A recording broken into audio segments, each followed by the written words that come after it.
ਜਿਨ੍ਹਾਂ ਵਾਅਦਿਆਂ ਦੇ ਨਾਲ, ਜਿਨ੍ਹਾਂ ਦਾਅਵਿਆਂ ਦੀ ਇੱਕ ਪੋਟਲੀ, ਇੱਕ ਪੰਡ ਚੁੱਕ ਕੇ ਸਰਕਾਰ ਸੱਤਾ ਦੇ ਵਿੱਚ ਆਈ ਸੀ, ਪਾਰਟੀ ਕਾਂਗਰਸ ਪਾਰਟੀ ਸੱਤਾ ਦੇ ਵਿੱਚ ਆਈ ਸੀ। ਇਹ ਜਾਣਨਾ ਬੜਾ ਜ਼ਰੂਰੀ ਹੈ, ਮੁਲਾਂਕਣ ਕਰਨਾ ਬੜਾ ਜ਼ਰੂਰੀ ਹੈ ਕਿ ਜਦੋਂ ਉਹ ਪੰਡ ਖੁੱਲੀ ਹੈ ਤਾਂ ਕਿਸ ਕਿਸ ਦੀਆਂ ਸਦਰਾਂ ਪੂਰੀਆਂ ਹੋਈਆਂ ਨੇ ਤੇ ਕਿਹਨਾਂ ਦੀਆਂ ਸਦਰਾਂ ਜਿਹੜੀਆਂ ਨੇ ਹਲੇ ਅਧੂਰੀਆਂ ਨੇ। ਕਿਉਂਕਿ ਜੋ ਵਾਅਦੇ ਹੋਏ ਸਨ ਉਹ ਵਾਅਦੇ ਬੜੇ ਵੱਡੇ ਸਨ, ਇਹ ਸਭ ਨੂੰ ਪਤਾ ਹੈ ਕਿ ਉਹ ਵਾਅਦੇ 5 ਸਾਲਾਂ ਦੇ ਕੀਤੇ ਗਏ ਸਨ, ਨਾ ਕਿ 1 ਸਾਲ ਲਈ ਕੀਤੇ ਗਏ ਸਨ। ਪਰ ਇਹ ਜਾਣਨਾ ਬੜਾ ਜ਼ਰੂਰੀ ਹੈ ਕਿ ਜੋ 5 ਸਾਲੀ ਵਾਅਦੇ ਕੀਤੇ ਗਏ ਸਨ, ਉਹਨਾਂ ਵਾਅਦਿਆਂ ਵੱਲ ਕਿੰਨੇ ਕੁ ਕਦਮ ਪੰਜਾਬ ਸਰਕਾਰ ਨੇ ਵਧਾਏ ਨੇ। ਕਿ ਉਹਨਾਂ ਵਾਅਦਿਆਂ ਨੂੰ ਜੇ ਐਵਰੇਜ ਦੇ ਹਿਸਾਬ ਨਾਲ ਵੰਡ ਦਈਏ, ਜੇ 50 ਸਾਲਾਂ ਦੀ ਐਵਰੇਜ ਕੱਢ ਦਈਏ ਤਾਂ 1 ਸਾਲ ਦੀ ਐਵਰੇਜ ਦੇ ਵਿੱਚ ਜਿੰਨੇ ਵਾਅਦੇ ਆਉਂਦੇ ਨੇ, ਕੀ ਉਹ ਵਾਅਦੇ ਪੂਰੇ ਹੋਏ ਨੇ ਜਾਂ ਨਹੀਂ ਹੋਏ ਨੇ। ਇਹ ਮੁਲਾਂਕਣ ਕਰਨਾ ਬੜਾ ਜ਼ਰੂਰੀ ਹੈ। ਸਰਕਾਰ ਨੇ ਦਾਅਵਾ ਬੜਾ ਵੱਡਾ ਕੀਤਾ ਕਿ ਜਿਨ੍ਹਾਂ ਵਾਅਦਿਆਂ ਨੂੰ, ਜਿਨ੍ਹਾਂ ਦਾਅਵਿਆਂ ਨੂੰ ਲੈ ਕੇ ਸਰਕਾਰ ਸੱਤਾ ਦੇ ਵਿੱਚ ਆਈ ਸੀ, ਉਹਨਾਂ ਦੀ ਪਾਰਟੀ ਸੱਤਾ ਦੇ ਵਿੱਚ ਆਈ ਸੀ, ਉਹਨਾਂ ਵੱਲ ਉਹਨਾਂ ਨੇ ਕਦਮ ਵਧਾਉਣੇ ਸ਼ੁਰੂ ਕਰ ਦਿੱਤੇ ਨੇ। ਭਾਵੇਂ ਉਹ ਕਿਸਾਨੀ ਦਾ ਮੁੱਦਾ ਹੋਵੇ, ਕਰਜ਼ੇ ਦਾ ਮੁੱਦਾ ਹੋਵੇ, ਘਰ ਘਰ ਰੋਜ਼ਗਾਰ ਦਾ ਮੁੱਦਾ ਹੋਵੇ, ਵੈਲਫੇਅਰ ਦੀਆਂ ਸਕੀਮਾਂ ਹੋਣ, ਸਾਰਿਆਂ ਵੱਲ ਉਹਨਾਂ ਦਾ ਧਿਆਨ ਹੈ ਤੇ ਹਰ ਵਰਗ ਨੂੰ ਨਾਲ ਲੈ ਕੇ ਚੱਲਣ ਦੇ ਲਈ ਉਹ ਕਾਮਯਾਬ ਵੀ ਹੋਏ ਨੇ। ਔਰ ਅੱਜ ਫਰੰਟ ਤੇ ਤੁਸੀਂ ਦੇਖੋਗੇ ਤਾਂ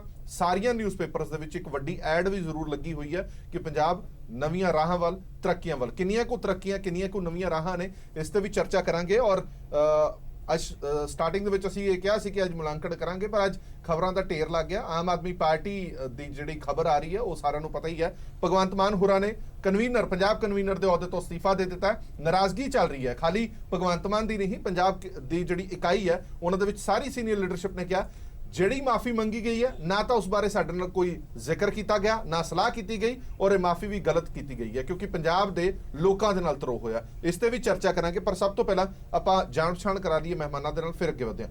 ਡਾਕਟਰ ਦਲਜੀਤ ਸਿੰਘ ਚੀਮਾ ਸਾਹਿਬ ਮੌਜੂਦ ਨੇ, ਸੀਨੀਅਰ ਆਗੂ ਨੇ ਸ਼੍ਰੋਮਣੀ ਅਕਾਲੀ ਦਲ ਦੇ। ਨਛੱਤਰ ਸਿੰਘ ਵੈਦਵਾਨ ਸਾਹਿਬ ਮੌਜੂਦ ਨੇ, ਆਗੂ ਨੇ BKU ਦੇ।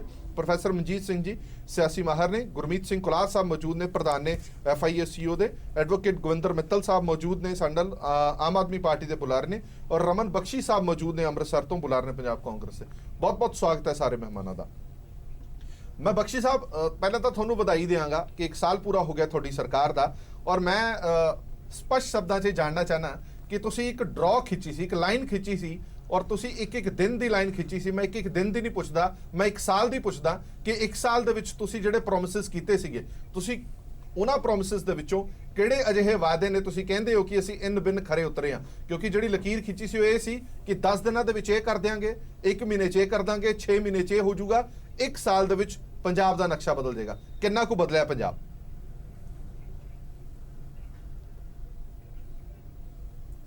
ਦੇਖੋ, ਪੰਜਾਬ ਜਿਹੜਾ ਆ ਫਿਰ ਤਰੱਕੀ ਦੀਆਂ ਲੀਹਾਂ ਤੇ ਪੰਜਾਬ ਆਪਣੇ ਵਾਪਸ ਹਾਲਾਤ ਦੇ ਉਹਨਾਂ ਹਾਲਾਤਾਂ ਦੇ ਜਾ ਰਿਹਾ ਜਿਨ੍ਹਾਂ ਹਾਲਾਤਾਂ ਵਾਸਤੇ ਪੰਜਾਬ ਜਾਣਿਆ ਜਾਂਦਾ ਸੀਗਾ। ਅੱਜ ਪੰਜਾਬ ਦੇ ਵਿੱਚ ਜੋ ਲਾ ਐਂਡ ਆਰਡਰ ਦੇ ਹਾਲਾਤ ਪਿਛਲੇ 10 ਸਾਲ ਰਹੇ ਆ, ਅੱਜ ਲਾ ਐਂਡ ਆਰਡਰ ਫਿਰ ਲੋਕੀ ਵਿਸ਼ਵਾਸ ਕਰਨ ਲੱਗ ਪਏ ਆ। ਅੱਜ ਜਿਹੜੇ ਗੁੰਡਾ ਅਨਸਰ ਆ ਉਹ ਭੱਜ ਕੇ ਪੁਲਿਸ ਥਾਣਿਆਂ 'ਚ ਪੇਸ਼ ਹੋਣ ਲਈ ਜਾ ਰਹੇ ਆ। ਉਹੋ ਹੀ ਗੁੰਡਾ ਅਨਸਰ ਜਿਹੜੇ ਪੁਲਿਸ ਨੂੰ ਫੇਸਬੁੱਕ ਤੇ ਧਮਕੀਆਂ ਦਿੰਦੇ ਸੀ, ਅੱਜ ਲਾਲ ਬੱਤੀ ਦਾ ਕਲਚਰ ਅਸੀਂ ਬਿਲਕੁਲ ਖਤਮ ਕਰਤਾ। ਜਿਹੜੀ ਲਾਲ ਬੱਤੀ ਦੇ ਵਿੱਚ ਇਹ ਹਾਲਾਤ ਬਣ ਗਏ ਸੀ ਵੀ ਨਸ਼ੇ ਦੀ ਸਮਗਲਿੰਗ ਲਾਲ ਬੱਤੀ ਵਾਲੀਆਂ ਗੱਡੀਆਂ 'ਚ ਹੋਣ ਲੱਗ ਪਈ ਸੀ। ਅੱਜ ਨੌਜਵਾਨਾਂ ਨੂੰ ਨੌਕਰੀਆਂ ਵਾਸਤੇ ਮੇਲੇ ਲੱਗ ਰਹੇ ਆ। ਦੂਸਰੇ ਪਾਸੇ ਤੁਸੀਂ ਵੇਖੋ, ਜੀ ਬਖਸ਼ੀ ਸਾਹਿਬ, ਦੂਸਰੇ ਪਾਸੇ ਤੁਸੀਂ ਵੇਖੋ ਜਿਹੜੀ ਪੈਨਸ਼ਨ ਆ, ਵਿਧਵਾ ਪੈਨਸ਼ਨ, ਬੁਢਾਪਾ ਪੈਨਸ਼ਨ, ਜਿਹੜੀਆਂ ਗਲਤ ਲਾਈਆਂ ਸੀ, ਆਪਣੇ ਵਰਕਰਾਂ ਨੂੰ ਖੁਸ਼ ਕਰਨ ਵਾਸਤੇ ਪੈਨਸ਼ਨਾਂ ਲਾਈਆਂ ਗਈਆਂ, ਉਹ ਪੈਨਸ਼ਨਾਂ ਕੱਟ ਕੇ ਨਵੇਂ ਸਿਰਿਓਂ ਪੈਨਸ਼ਨਾਂ। ਚਲੋ ਬਖਸ਼ੀ ਸਾਹਿਬ ਮੈਂ ਵਾਪਸ ਆਣਾ, ਆਪਾਂ ਇੱਕ ਇੱਕ ਕਰਕੇ ਆ ਜਾਂਦੇ ਆ। ਇਦਾਂ ਗੱਲ ਕੋਈ ਕਲੀਅਰ ਨਹੀਂ ਹੋ ਪਾਣੀ, ਇੱਕ ਇੱਕ ਕਰਕੇ ਆਨੇ ਆ। ਬਖਸ਼ੀ ਸਾਹਿਬ, ਆਪਾਂ ਇੱਕ ਕੰਮ ਕਰਦੇ ਆ, ਇੱਕ ਇੱਕ ਕਰਕੇ ਆਪਾਂ ਕਿਸਾਨ ਕਰਜ਼ਾ ਮਾਫੀ ਤੋਂ ਸ਼ੁਰੂ ਕਰਦੇ ਆ। ਇੱਕ ਰਿਪੋਰਟ ਆਪਾਂ ਦਿਖਾ ਦਿੰਦੇ ਆ ਕਿ ਕਿਸਾਨ ਕਰਜ਼ਾ ਮਾਫੀ ਦੀ ਸ਼ੁਰੂਆਤ ਕਿੱਥੋਂ ਹੋਈ, ਕੀ ਵਾਅਦਾ ਸੀ, ਕਿੰਨਾ ਕੁ ਉਹ ਵਾਅਦਾ ਪੂਰਾ ਹੋਇਆ, ਔਰ ਜਿਹਦੀ ਗੱਲ ਕੀਤੀ ਜਾ ਰਹੀ ਸੀ ਕਿ ਪੂਰਨ ਕਰਜ਼ਾ ਮਾਫੀ ਹੋਏਗੀ, ਕੀ ਪੂਰਨ ਕਰਜ਼ਾ ਮਾਫੀ ਵੱਲ ਕਦਮ ਵੱਧ ਰਿਹਾ ਜਾਂ ਫਿਰ ਸਿਰਫ ਥੋੜੇ ਬਹੁਤੇ ਕਰਜ਼ੇ ਹੀ ਮਾਫ ਕੀਤੇ ਜਾ ਰਹੇ ਨੇ। ਇੱਕ ਰਿਪੋਰਟ ਤੁਹਾਨੂੰ ਦਿਖਾਣੇ ਆ ਕਰਜ਼ਾ ਮਾਫੀ ਦੀ, ਉਸ ਤੋਂ ਬਾਅਦ ਅੱਗੇ ਵਧਾਂਗੇ। ਕਈਆਂ ਨੇ ਲੋਨ ਲਿੱਤੇ ਨੇ ਕੋਆਪਰੇਟਿਵਾਂ ਚੋਂ, ਕਈਆਂ ਨੇ ਲਿੱਤੇ ਨੇ ਨੈਸ਼ਨਲ ਬੈਂਕਾਂ ਚੋਂ, ਕਈਆਂ ਨੇ ਆੜਤੀਆਂ ਤੋਂ ਲਿੱਤੇ ਹੋਏ ਨੇ। ਇਹ ਤਿੰਨਾਂ ਨੇ ਜਿਹੜਾ ਤੁਹਾਡਾ ਕਰਜ਼ਾ ਹੈ ਅਸੀਂ ਦੇਵਾਂਗੇ, ਪੰਜਾਬ ਸਰਕਾਰ ਦੇਊਗੀ, ਤੁਹਾਨੂੰ ਪੇ ਕਰਨ ਦੀ ਲੋੜ ਨਹੀਂ। ਜੀ ਹਾਂ, ਤੁਹਾਡੇ ਕਰਜ਼ੇ ਅਸੀਂ ਦੇਵਾਂਗੇ, ਪੂਰੇ ਕਰਜ਼ੇ ਦੇਵਾਂਗੇ, ਬੈਂਕਾਂ ਤੋਂ ਲੈ ਕੇ ਆੜਤੀਆਂ ਤੱਕ ਦੇ ਕਰਜ਼ੇ ਦੇਵਾਂਗੇ। ਤੁਹਾਡਾ ਕਰਜ਼ਾ ਜੋ ਆੜਤੀਆਂ ਦੇ ਨਾਲ ਹੈ, ਆੜਤੀਆਂ ਨੂੰ ਅਸੀਂ ਦੇਵਾਂਗੇ, ਬੈਂਕਾਂ ਨੂੰ ਅਸੀਂ ਦੇਵਾਂਗੇ, ਕੋਆਪਰੇਟਿਵ ਮਹਿਕਮੇ ਨੂੰ ਅਸੀਂ ਦੇਵਾਂਗੇ। ਤੁਹਾਨੂੰ ਇੱਕ ਵੀ ਪੈਸਾ ਦੇਣ ਦੀ ਲੋੜ ਨਹੀਂ। ਤੁਹਾਡਾ ਕਰਜ਼ਾ ਹੈ ਅਸੀਂ ਦੇਵਾਂਗੇ, ਪੰਜਾਬ ਸਰਕਾਰ ਦੇਊਗੀ, ਤੁਹਾਨੂੰ ਪੇ ਕਰਨ ਦੀ ਲੋੜ ਨਹੀਂ। ਕੈਪਟਨ ਸਾਹਿਬ ਦੀ ਇਸੇ ਗੱਲ ਦਾ ਭਰੋਸਾ ਕੀਤਾ ਸੀ ਪੰਜਾਬ ਦੇ ਅੰਦਾਤੇ ਨੇ।